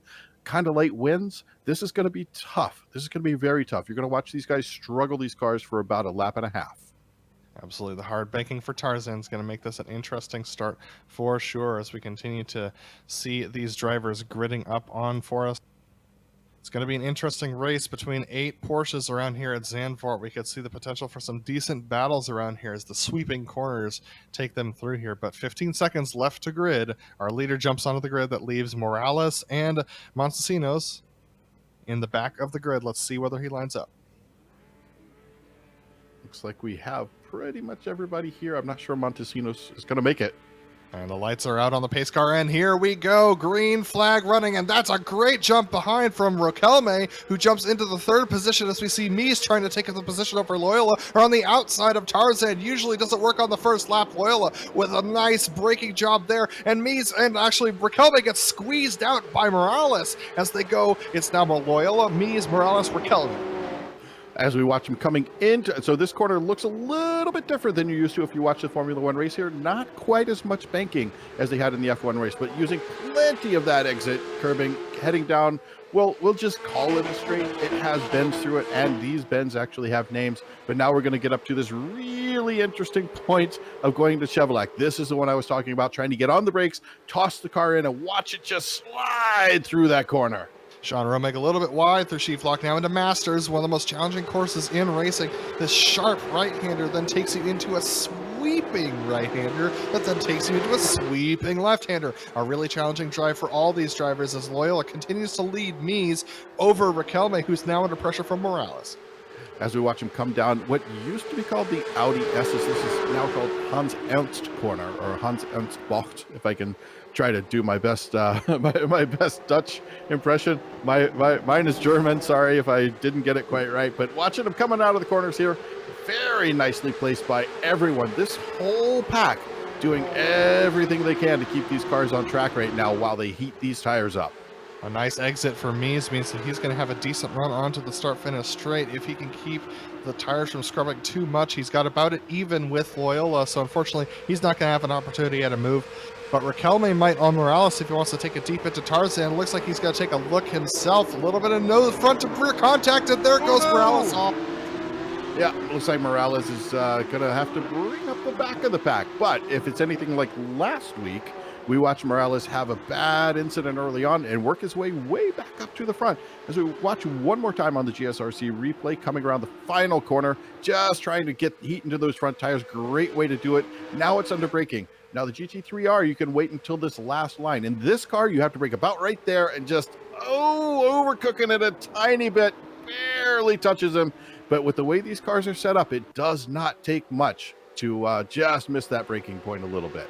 Rodrigo Mies now putting some pressure on Loyola at the moment, and it's going to be some tight racing between these drivers as they go through Masters once again, and now sweeping through into the left-hander, headed down towards Hans Urs, and Felipe Raquelme is around. Raquelme around now, so unfortunately that move all for nothing. Ooh, that's a tough position to be in, but as we watch him coming up through turn 10, so he's coming around, this is Chevlac trying to come into Masters right now, and then up into turn just right there. Oh, got a little bit too hot. I think the setup, so unfortunately the setups on these cars, iRacing doesn't let you do anything with the dampers. You are stuck with what you got. You can only use ride height, wing, and maybe the bars I think you can do. So it doesn't really help you with that rebound setting that you would want to be able to hit those curbs that hard. And unfortunately, it looks like they possibly have a fixed setup here for Zandvoort, looking at this, the settings of the session, but we're taking a look at the battle between Byron Daly and Sean Romig as Loyola sets the fastest lap at the front of the field. But Romig really putting some pressure on Daly now as they head through Gerlach into Hugenholtz again. Yeah, Hugenholtz, a really tight second gear corner. You've got to almost double apex that corner to do it right, so you can really get a launch down the straightaway. Now we're watching Romig trying to just left mirror, right mirror, left mirror, right mirror as he tosses the car up into the braking zone. They're actually braking a little bit earlier than I would brake. When I was doing some testing out here earlier in this car, I waited to the end of that curbing you see there on the left side. They're being a little bit careful this early in the race. I don't blame them. Quite honestly, that's probably the right way to do it. Yeah, absolutely. So as we're watching this battle, Mies continues to put pressure on Loyola. Obviously, teammates being they're not going to want to pass one another too aggressively, but Romig doing a good job of being very steady compared to Daly up ahead. Daly may be driving faster right now, but Romig very calm and controlled, not getting any tires off, not slipping the rears too much. So good driving from Romig right now as he's chasing down Daly, and it's going to be a matter of time if they continue to be that aggressive. Behind them, you can see that battle between Newhook and Morales as Morales tries to hold off Newhook behind. And let's take a look on board with Newhook as they head down the start-finish straight. Yeah, coming in right now, looking as it uses every last millimeter of the track, giving a little scratch on the chin, wondering if that was the right thing to do, as takes a look up the inside. Morales trying to get up in there. Oh, giving him room, but then chopping that nose off and saying, nope, I'm hanging here. No sweat off my brow, not even trying to wipe his brow, just kind of paying attention. You can almost feel the G-forces just by watching him here. So hyper-focused as he works his way back through another lap around this really twisty track. And Sean Romig right up the rear bumper of Daly right now, up ahead of them as well. So close racing for both of these groups. And here comes that battle. Romig looking up the inside of Masters. Not always the greatest place to make a move, but Daly locks up the front right, and that allows Romig through. lets him through, but it's not over yet. He has an opportunity to come back as they come back around the right side. Now, if he can get a good run out of here, this left turn right here, turn 10, trying to head down towards Hans Ernst. This is another spot where you can make up a little bit of position. You're going to get a little bit of a disadvantage to the folks behind you if you overdo it a little bit. But they know this race is coming up. That previous pass let the guys catch up to him, so they did not want to have them get any closer. So what was two by races is now a 4-long race that we've got going here. Oh, and we've got it off. The leader's gone off. Loyola off track. What happened puts here? Mies way back in the lead. Looks like he's, oh, no, he's not going to the pits. Let's take a look at the GSRC replay. Coming through that corner right there, trying to get back over to the left side. This is coming into the final corner. Just a little bit on that inside. Oh, he caught the grass right there. So that grass, I got to tell you, has been my nemesis in practice in the GT3R. This is another one of those pieces of grass that just grabs you, holds you, will not let go. And another one. Newhook just, Loyola looked like he was pulling off to the right, and Newhook didn't realize it was happening and ends up getting into the back of Loyola, pushing him into the wall again. So we're going to take a look at this one as well. So as they come into, looks like Tarzan there, trying to come off the corner, gets a little bit wiggly. He's having some trouble. There's definitely damage to that car from that wall strike. So here we go, trying to come back around. He slows down to give him the inside, but apparently without communication, there may not have been a radio call there to let him know that was what was going on. Tight battle here for second position between Romig, Daly, and Morales. Morales up the inside of Daly. They're coming out onto the straight before Hans Ernst. He's going to try and do the swap over and possibly outbrake Daly into Hans Ernst. He's going to try and do it. Daly tries to outbrake him, but can't get to the back of Romig, unfortunately, so he has to hold it up. But then Daly takes a late apex, which means he spits out early onto the straightaway. Now as he head towards Kumho, it's a very late dive from Morales to get ahead of Daly, but Daly should have a better exit out of Lyndike. So Morales up into P3 after that incident very early in the race. I believe it was lap 1 or lap 2 that put him in last place, all the way back up to P3. This is his stock and trade. We watched him do something very similar last week.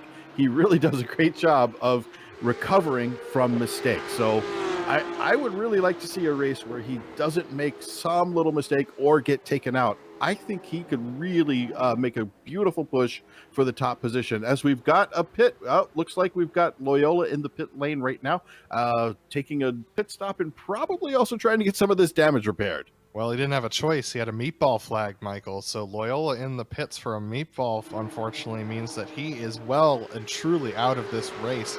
So that leaves 6 drivers left on the race for us right now. And Morales actually falling off the back of Romig a little bit into the clutches of Daly for the 3rd position.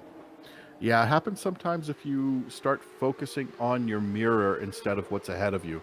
Morales really needs to start looking out the windshield a little bit more, pay less attention to Daly. Daly's going to catch him. It's going to happen because he's got a draft and he's a good driver. But Morales is also a really good driver, and I think if he really focuses forward, he can get close to Romig. And we're going to see, this is really interesting because this is quite honestly a 4-way fight all the way back to Newhook for the 2nd position, while Mies is just checking out on his own way out front. Yeah, nearly 8 seconds out front, 7.5 seconds for Mies over Romig, who's had to be battling Morales and Daly the entire race. Now Morales with a good run onto the front straightaway. Let's see if he's close enough to try and make a move into Tarzan. The answer is no, and Romig is going to cover him off towards the inside of the corner. So diving straight down to the apex is Romig, that high banking helping him tug close to the corner. Morales now trying to put the pressure onto Romig as they head through Hugenholtz. Heading through Hugenholtz now, trying to come back around, get down some power as they head down. Taking a look at Newhook. Is he sizing these guys up? He's looking for something. I can tell he's looking over to his right side. He's probably trying to check out their lap times, what the gaps are. What are these guys doing? Oh, trying to come in. Oh, this is such a tough corner. You've got to hit this perfectly because if you don't, you're going to be out in that kitty litter on the left side there. Yeah, Sheevlock's such a challenge, and then Masters as well. This whole Masters sequence, this constant right-hander. You're braking while you're turning, so challenging. But look at the pressure that Morales is putting on Romick. He's going to take a look up the inside as they head out the final turn towards Ernst. Oh, that's a really good run. He has enough space behind him. Morales notices that Daly's got a bit of a gap behind him now, so he can make that pressure onto Romick a little bit harder. I just think Morales has got a little bit better feel for the brake pedal as we watch him come through that corner.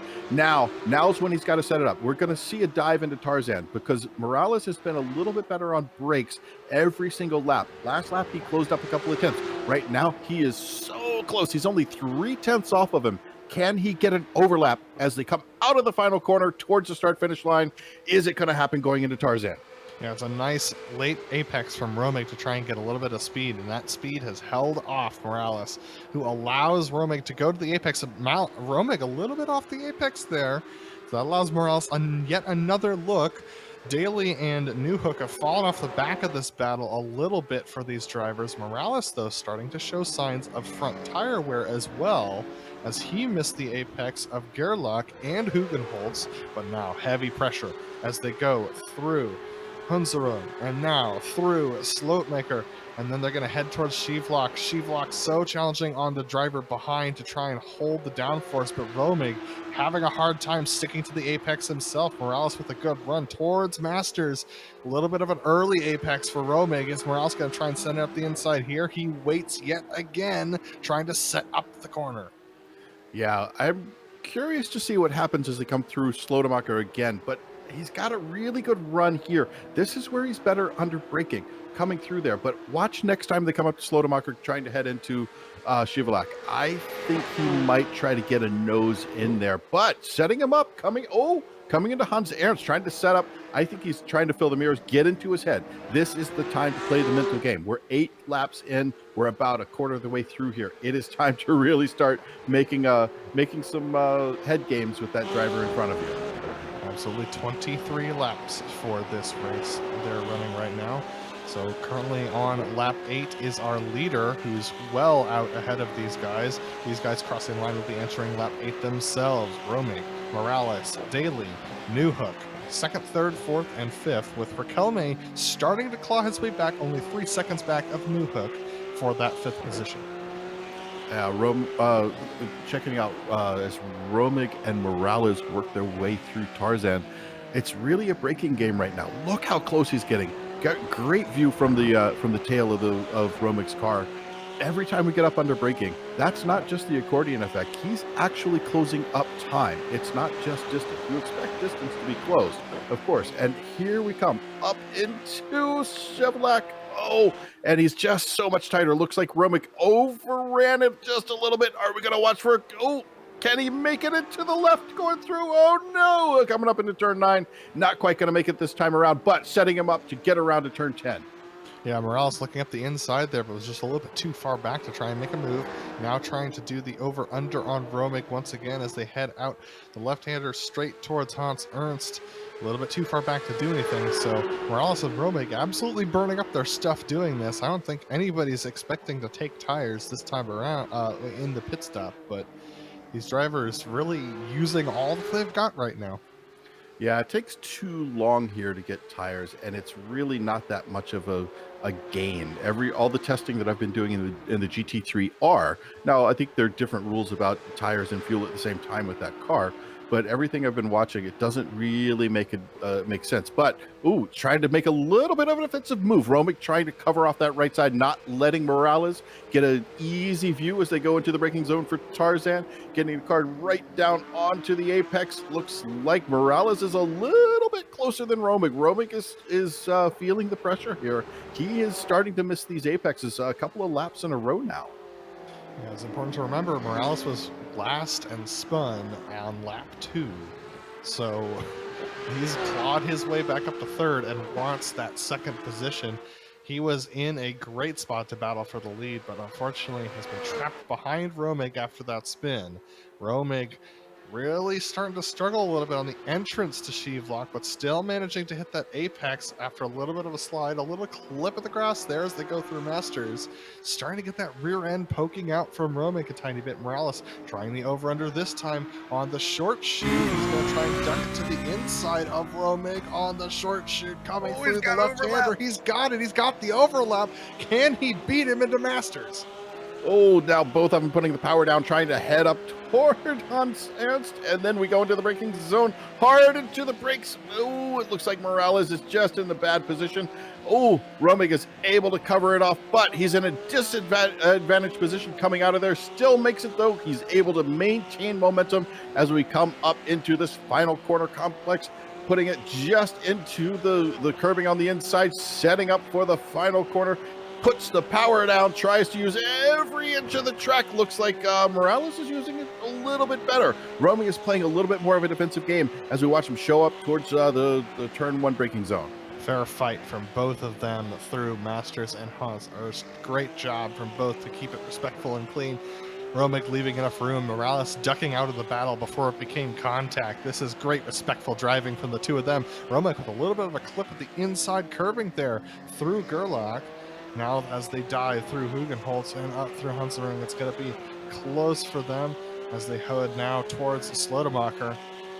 And we've said that Morales is a little bit better through Slotemacher than Romig, but now through Sheevlock once again, you can see Romig doing that late apex that he's been doing all race, but can't quite get to the apex this time. Yeah, you made a really good point there earlier about the respectful driving. I've got to say, every time we've covered Precision Racing League, PRL, there's always a comment from one of us, from even fans out there watching and making comments on YouTube.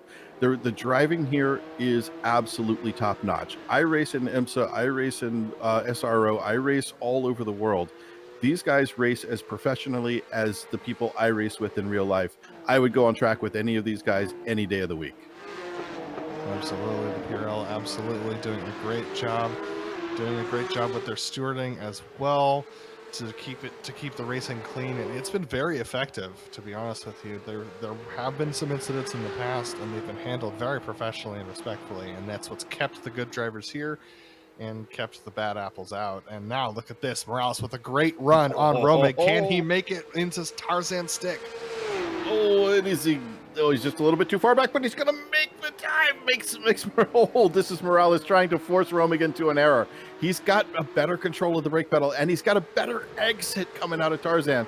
But now let's watch him as they come into this super tight corner, just holding up to the inside. You want a double apex, like I said earlier. Oh no, he catches a little bit of a lockup going into there. Now he's got to make it up, but this is not a bad position for him to be in, because I think going through Chevlac, he's a little bit farther back, and he's going to get better air on that rear wing, on that giant rear wing on this car, and he may be able to close it up.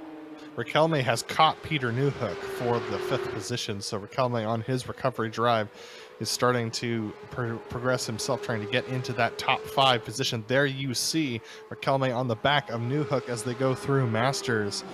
And based upon Riquelme's lap times, I'm thinking it's only a matter of time before he gets past Newhook, but catching a driver is not the same thing as passing them, Michael. Yeah, that's what a lot of people say about me, is I'll get in front of somebody, they'll make a mistake, I'll get out in front of them, and then they might be faster, but not behind me, because trying to get around that driver, depending on the car, depending on the track, you might need to be a half a second, up to 1.5 seconds a lap faster to be able to get around them. So I don't care if you qualified better than me. If I'm faster than you over the lap, or you're faster than me, you still have to get around me. Oh, getting a little bit of, looks like Newhook got a little bit too much of that dirt on the outside, but keeps it out, lets Riquelme through. Riquelme moving up into P5. And as we're watching that, there you see Morales in the pits. Just there we saw a flash of that orange and black machine diving into the pits. So Newhook looking like he's just trying to keep the tires cool at this point. The grin on his face a little bit there. But Diego Morales, our first pit taker, and it's going to be fuel only for Morales. 7.7 seconds in the box and out. And for fans of Felipe Loyola, it looks like he has had to leave the race. It just wasn't working out for him with that damage, so he has checked out. That leaves us with our 6 drivers here. Me's still well out front, over 11 seconds, just kind of checking out on his own. He's got a Sunday drive here, more or less. I mean, he's still driving pretty fast. After all, this is Mies. We know how fast he can drive. Oh, catching a little bit of dirt on the outside of that corner too. It may not be a Sunday drive. Maybe he's trying to go for fastest lap too. Yeah, Mies is about half a second faster than Romig behind last lap. Now, granted, Romig was still in that battle with Morales, but his fastest lap is nearly a second faster than Romig's. And Romig has not the second fastest lap. Actually, Riquelme has the second fastest lap on track, only 0.3 slower than Mies at a 1:36.9 for Riquelme's fastest. So Riquelme doing a good job trying to crank those fastest laps in. Mies also doing a good job of cranking quick laps in himself. Yeah, these guys, so when I was out there practicing earlier, I was getting 37s right along with these guys, but to see somebody like Mies put out a 36.6, wow, that's baffling how he can do that. Now, he put in a lot of practice to get there, but taking a look back up at this battle for second, we've got Daly, who's been promoted due to pit stop rotations, up into third position, but it's one he could hold on to. He is closing down on Sean Romig. Romig is doing whatever he can to try to stay out there in front and put in some really good laps now that he doesn't have Morales right on his tail. But he needs to be careful because Daly is closing up now. Daly is trying to make this he went wide. Sean Romig has gone wide and he's out in the kitty litter. That's going to unfortunately erase any sort of advantage he could have had over Morales with the overcut. And now he's under pressure from Riquelme, and Riquelme just sneaks on through Masters. So Riquelme from last up to third position after his spin. Romig's got some work to do to try and recover that position. Let's take a look at what happened. So coming up over, he got a little bit wide. He caught a little bit of grass right there at the very entry part, right at the end of the break, or beginning of the braking, I should say. Let's take a look at it one more time from a different angle as he comes up over into just the left side, a little bit too much on the inside. He came off that curbing a little bit too hard, and that just messed him up for his timing to get in here, and he could not get the car rotated around. Now the kitty litter's helping him a little bit. Now the question of the day is, Riquelme pulling a Morales, or was Morales pulling a Riquelme? Because they've done the exact same thing. And Romig very late on the brakes into the pit lane, and I'm not sure whether he hit the inside wall there. It looks like he just managed to save it and get down to pit lane speed, but he's absolutely trying to maximize it here. Yeah, definitely. Morales, though, is on the straightaway, and he's going to go ripping by both of these guys who are stopped. So Morales absolutely free and clear. Romig back out on track, and he's going to be about 7 seconds back.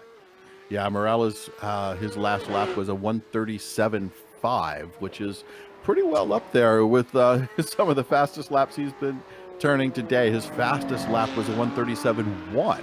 So this deep into the race, 15 laps. We are well past halfway. We're almost 2/3 of the way through this race. He is still turning very fast laps. So that leaves Daly, Riquelme, and our leader Mies yet to pit. So Daly is in the best position to try and take advantage over Morales. Now Morales was in the pit lane for 25.7 seconds, and he is currently about 22 seconds behind Daly. So Morales should pass Daly in the pits to the tune of about 3 seconds. So I mean, Daly would be exiting the pits about the time Morales was going by him. And that is the easiest way to make a pass. You don't have to do it on track. You can do it off track.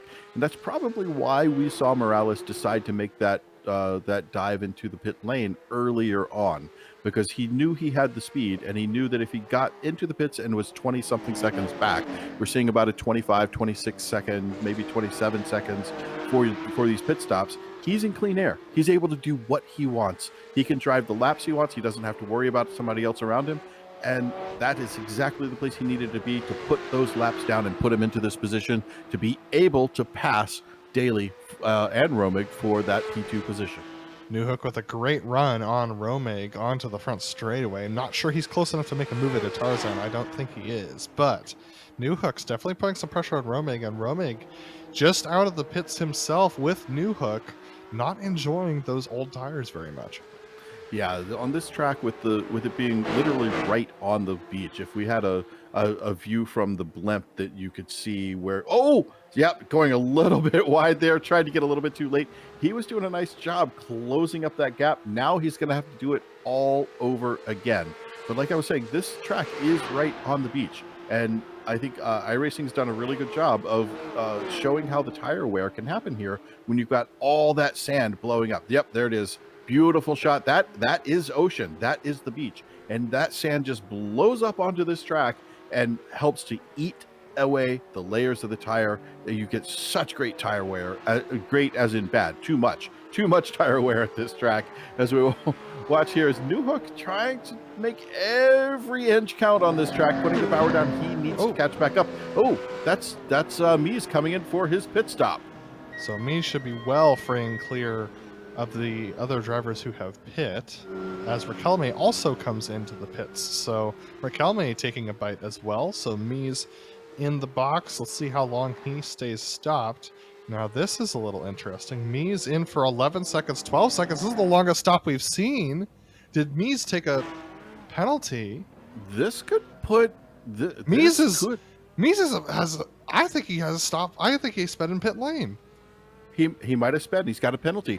You know what that's going to do? That's going to put Morales into the effective first position. Morales from a spin on the first lap coming around. He could take the lead here. Morales is well ahead. Daly still has to pit. So Daly being about 20 seconds ahead with the pit stop, with the pit box, the pit lane delta being about 25, 26, 27 seconds.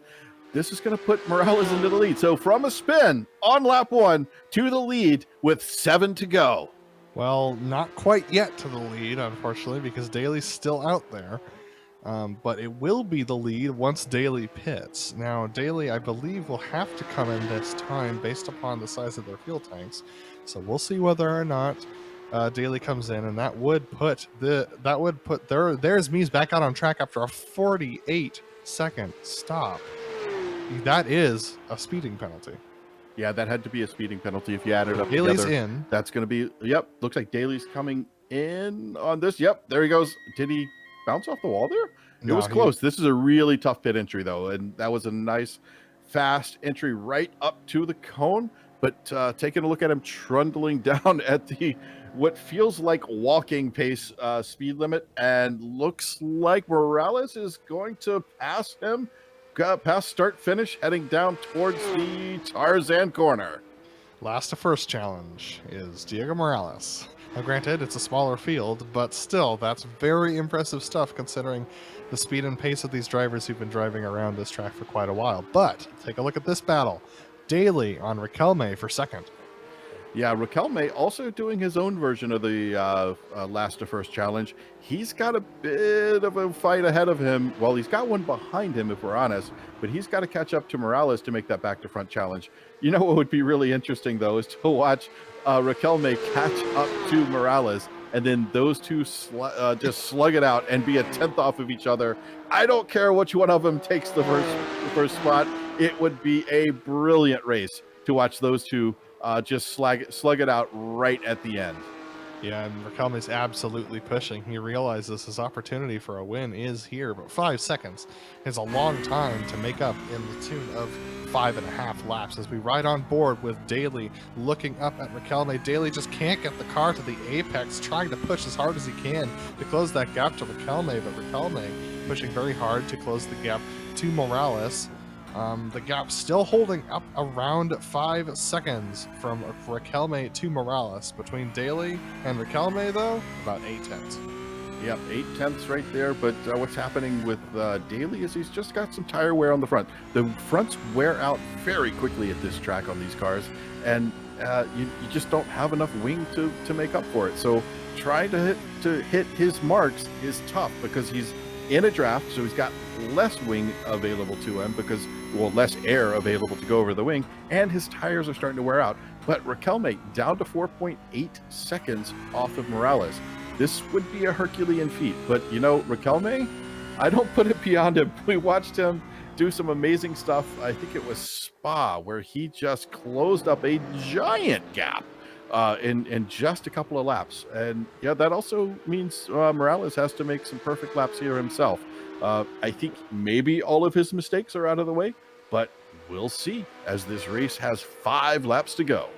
Absolutely. So just under 5 laps to go for Morales, Riquelme, Daly, Romig, Newhook, and Mies are 6 remaining drivers in the race.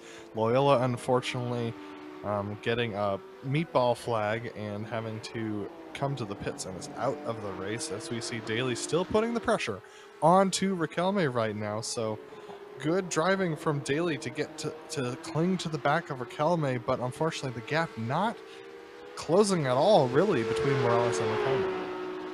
Yeah, Morales and Riquelme holding that gap, or I should say Riquelme not able to close it up, now back to about 5 seconds. Daly looking for another step up on this podium. Daly's not going to take this lying down. He wants that next spot. Now, if it gets a little bit too crazy, I'm pretty sure he's going to stick back and be happy to take that 3rd position, but he wants to put some pressure on right now. Absolutely. So Daly really trying to put that pressure on to Riquelme, but Riquelme not blanching. It's interesting to watch the times fluctuate between Morales and Riquelme, because down the front straightaway, Riquelme gains quite a bit on Morales, but through the twistier sections, it seems the tightest of sections, which is this first sector, it seems that Morales is able to pull on Riquelme, then Riquelme pulls back in the final sector. So just interesting to watch those times fluctuate. These 2 drivers, Riquelme and Morales, pretty even on pace right now. And Daly hanging on right there with him. Remember, Daly is doing all he's the Ginger Rogers in this case.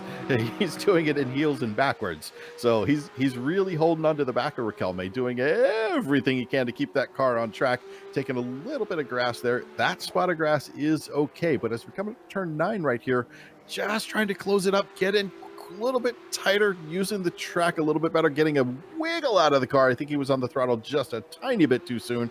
Going through turn 10, trying to head down to this little keyhole.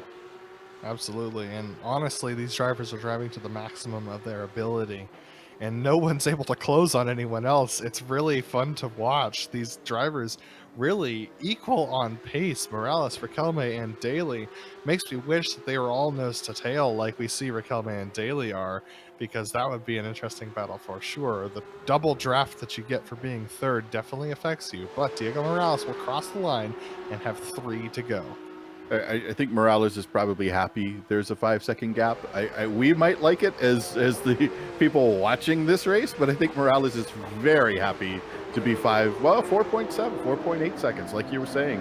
Looks like Riquelme just gets a better push off that final corner on those sweepers. When he goes through those sweeping corners, he's able to get the power down a little bit better. But Morales, he tends to be better, like you were saying, in those tight sections. I think Morales still has a little bit more tread left on his front tire, a little bit more grip left in those front tires. He just maybe his spin didn't eat them up as badly as Riquelme's did. And Riquelme has been pushing really hard because the pack was a lot more spread out when Riquelme had his moment. So he's had to fight harder to get through this pack. I say that, but he actually gained the position on Newhook due to a mistake and gained the position on Romig due to a mistake. And still counts. on Daly due to a mistake. So yes, it still counts. And that's the thing, is that consistency, honestly, I mean, I say this and I'm a hypocrite for saying it, because when I raced the Camel GT series on Fridays, I have not been consistent. But consistency can gain you positions way more than being a fast driver and being inconsistent. Yeah, one of the things I drill into my clientele is the 3 Ps. The first one is patience. And after you've got patience, Romig. What's happened with Romig? Where's Romig? Oh, did he spin? He spun. He didn't have the patience. It looks like Newhook might want to take advantage of this. Let's take a look at the GSRC replay as we watch as Romig comes into the corner, gets a little bit too far out, maybe. Nope, he's okay there, trying to come down, but now it's this really difficult braking zone. It is a little bit downhill, tries to bend the car in and not quite right, just a little bit too late under braking. And you've got to slow down now.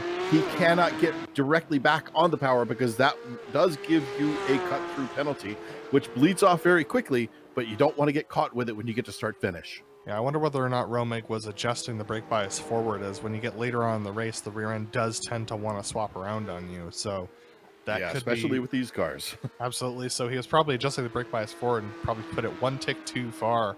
But Diego Morales in a really good position right now as he tucks himself through the Masters sequence and will come out onto the short chute to Hans Ernst.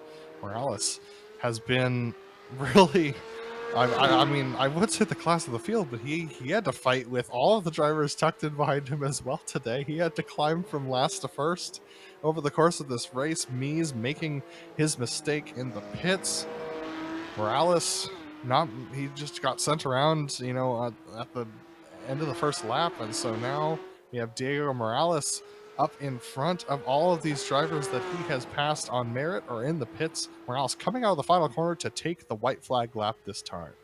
And I got to give him a lot of credit too, because if you think about that spin he had and how much time it takes to recover, and then being caught behind what may be slower traffic, that all adds up to about the same thing as maybe a slowdown penalty might catch somebody. I don't know if it equals what Mies had to spend for that infraction on the pit entry, but definitely everybody had a little bit. So his 5 seconds out in front was well earned, absolutely well earned. So I can't put anything beyond him, because this has been an absolutely brilliant drive from, I think he started, where was it, P3? And then went to the back and then made his way all the way back up to the front here on the final lap. And it's so easy to just feel dejected after you have a spin like that on the first lap and be like, oh, I was in a position to battle for the lead. But then races like this happen where you get that position back. And so Morales in a great spot coming through once again onto that short chute. Going to come up to Hans Ernst for one last time. The last really super challenging braking zone of the course right here at this 90-degree right-hander. Coming through Kumho, this is a tough one. You've got to hit that inside curbing a little bit. Sorry, that was Hans Ernst. Now we come up to Kumho, where he's shift up to 4th gear, little touch on the brake, down into 3rd gear as he tries to just feather the car around this final corner. And now Diego Morales winning the last to first challenge, and this race will come off of the final corner, and barring a miracle or a curse, will come home and win the race. Diego Morales wins the PRL Porsche Pro Cup Series and locks up the brakes in celebration. Riquelme coming home in 2nd, Daly in 3rd. Wow, what a race as we watch Sean Romig, just a tough portion of the race right there at the end, a couple of laps from the end, coming in 4th, with Newhook making it into P5. Probably grinning. I don't know if we can get his camera up there, but there's no doubt a somewhat of a grin on his face. But Mies, such a tough. He was so far out front, and then just missing the pit limiter coming into the pits. Got a little bit of a penalty, dropping him back into P6. So let's take a look at our results for you here. We got Diego Morales with that win over Felipe Riquelme in 2nd position. Byron Daly fought long and hard all day long, comes home in 3rd after battling with multiple drivers for that 2nd position, just comes up short. Sean Romig in the 4th spot after having that little moment about the midpoint of the race. Peter Newhook hanging on nice and steady in the back for 5th position today, with Rodrigo Mies once again having that pit lane incident. Loyola, unfortunately, having that major incident that took him out of the race, and then Montesinos did not start. So great race. This was a lot of fun. Sometimes you look at a race and you go, well, there aren't that many people in this race. These guys didn't care. They were here to put on a show, and wow, what a show it was. There was racing up and down the entire field. We had great racing for P1, for P2. There was that 4-way battle for a while at P2. Wow, what a great race. A lot of fun. Yeah, absolutely. And we saw a little bit of everything. We saw the last to first from Diego Morales. We saw another attempt at that from Felipe Riquelme. We had Mies pit lane penalty, which is always an unfortunate story to cover. We had Newhook battling with Riquelme and with Morales as Morales and Raquelme came through the field. We had Daly trying to cling to the back of all the second place drivers. It was a good fight today throughout the field. Yeah, and also realize that next week's race is going to be at Alton Park. So Alton Park is an interesting place, very similar to what we have here. As far as the way the car feels and the way you have to kind of muscle it around some corners, and you have some good straightaways to work with. But for all the fans out there who want to talk to see how tired someone might be, we have Byron Daly ready to talk to, and looks like Adam's got him right up on the microphone. Yeah, Byron, I mean, it was an exciting race today. You were battling from start to finish, but with different protagonists and antagonists throughout this race. Talk to me about your race today. Yeah, it was all right. It was fun to battle with those guys. I honestly don't really feel like I kind of deserved to get the finish I did. A lot of those guys are a lot faster and just kind of played the mistakes in my favor, and things fell my way. So I'll definitely take it. You can't complain too much when things go your way. Yeah, absolutely. And talking about this track, it's such a challenging technical track. How did you practice for it? And did it end up surprising you during the race? Did anything end up surprising you over the course of the race today? Well, honestly, I've run a lot of like F3 races around here, so I knew the track well. Truth be told, I showed up late for practice, so I kind of just pulled the setup and, ran laps and qualifying to kind of get up to speed. So that's why I keep saying, like, I really had a race come my way to end up where I did. So I it's not really a whole lot I could say. It's kind of just more luck, I feel like, more than anything right now. Well, Byron, that still gets you the bronze trophy. I mean, like, you raced it well. Is there anyone you want to thank for your third place finish today? Yeah, NinjaTrader Esports for letting me be on the team. Precision Racing League for putting on the series. Like, I wish we get some more drivers out here because it's a really good car. Like, the car itself to get around the racetrack is pretty easy. It's just, getting the last bit of that is going to be hard, but that's what competition's about. So hopefully we can get some more people out here for these Thursday races. And of course, you all for broadcasting. It's still fun to go back and watch the battles. You guys do a good job of broadcasting these things. So hopefully we can put on a better show next time. It was a great show today for sure, and we look forward to getting some drivers in here. If you want to train up your Porsche Pro Cup, this is the best way to do it, and we look forward to it. Thanks for talking to us, Byron. And we've also got Diego Morales who's going to talk to us as well, and he's with Michael. Well, Diego, I gotta say, your start and then the unfortunate happening back there, going all the way to the back and then fighting all the way back to the front, was the most inspiring thing I've seen all week. Really well done. How did that race work out for you like that? Yeah, it was weird race at the beginning. I didn't start well. It was like crazy. I saw that Felipe like came in the inside there, and I tried like to defend the position, but it was like too late. But I saw that he had like a little moment there, and I was able to keep the third position. And after that, it was like a lot of fun. I had like a little contact with Felipe on turn 1 on lap 2. And then I thought that it was like everything done for me. But yeah, it was good that I was able to get back. And I don't know exactly what happened with Rodrigo there, but yeah, glad I could get at least one win this season. Yeah, and quite the win it was. Looked great. Tell us a little bit about that battle that was going on. There was a beautiful battle for P2 with you and I think Raquelme and Daly and Romig, and well, you know what? Everybody was in it. So how did that battle work out for you? Yeah, I was struggling a lot with this car on this track, so I tried to run a setup that it was like really high on the wing. And then like I could pass, I think that it was Byron. I could pass him. And then after I got to Sean there, it was like so hard to pass. He was like way faster on the straights, and I couldn't like do anything in the inside of the track as well. So it was like quite fun to try to get the pass, but I knew that it would be hard, so I tried the undercuts, and it really worked out for me. Yes, indeed it did. So, Simsa Esports coming home with a victory today. Who do you have to thank? Yeah, of course, my team, my parents that are always watching me at home, my brother as well, and of course you guys that are here to broadcast us. Like we have just a few drivers here in this series, but it's still a lot of fun for who's driving. So thank you guys for broadcasting us. Well, thank you, Diego. Really appreciate it. Thanks to your family for watching and everyone out there. But that's going to about do it for today. I'm going to hand it back to Adam to take us out.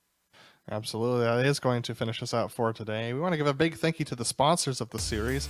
ASR, they design and build the sturdiest and most durable aluminum profile racing simulation cockpits available in the market today. Visit them at advancedsimracing.com. We also want to thank RaceLab.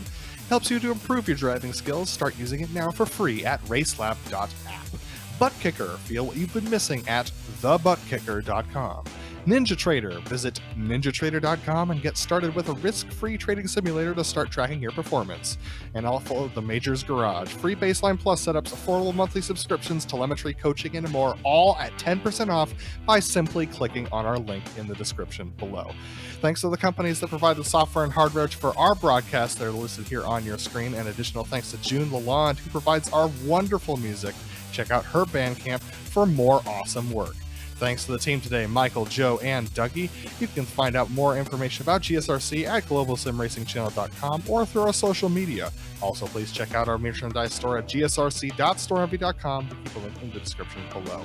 Don't forget to subscribe to our YouTube channel as well so you don't miss a moment here on GSRC. And the next race for these guys, it's going to be Hungaroring for the F3 cars and Olton Park for the Porsches. That's next Thursday, March 3rd at 8:45 Eastern. We also have upcoming races for other series listed on the screen, so check those out and mark them down on your calendar. We hope you've enjoyed joining us this race as much as we've enjoyed bringing the racing to you, and we hope to see you back on our channel soon. But until next time, race clean, race hard, and we'll see you on the track.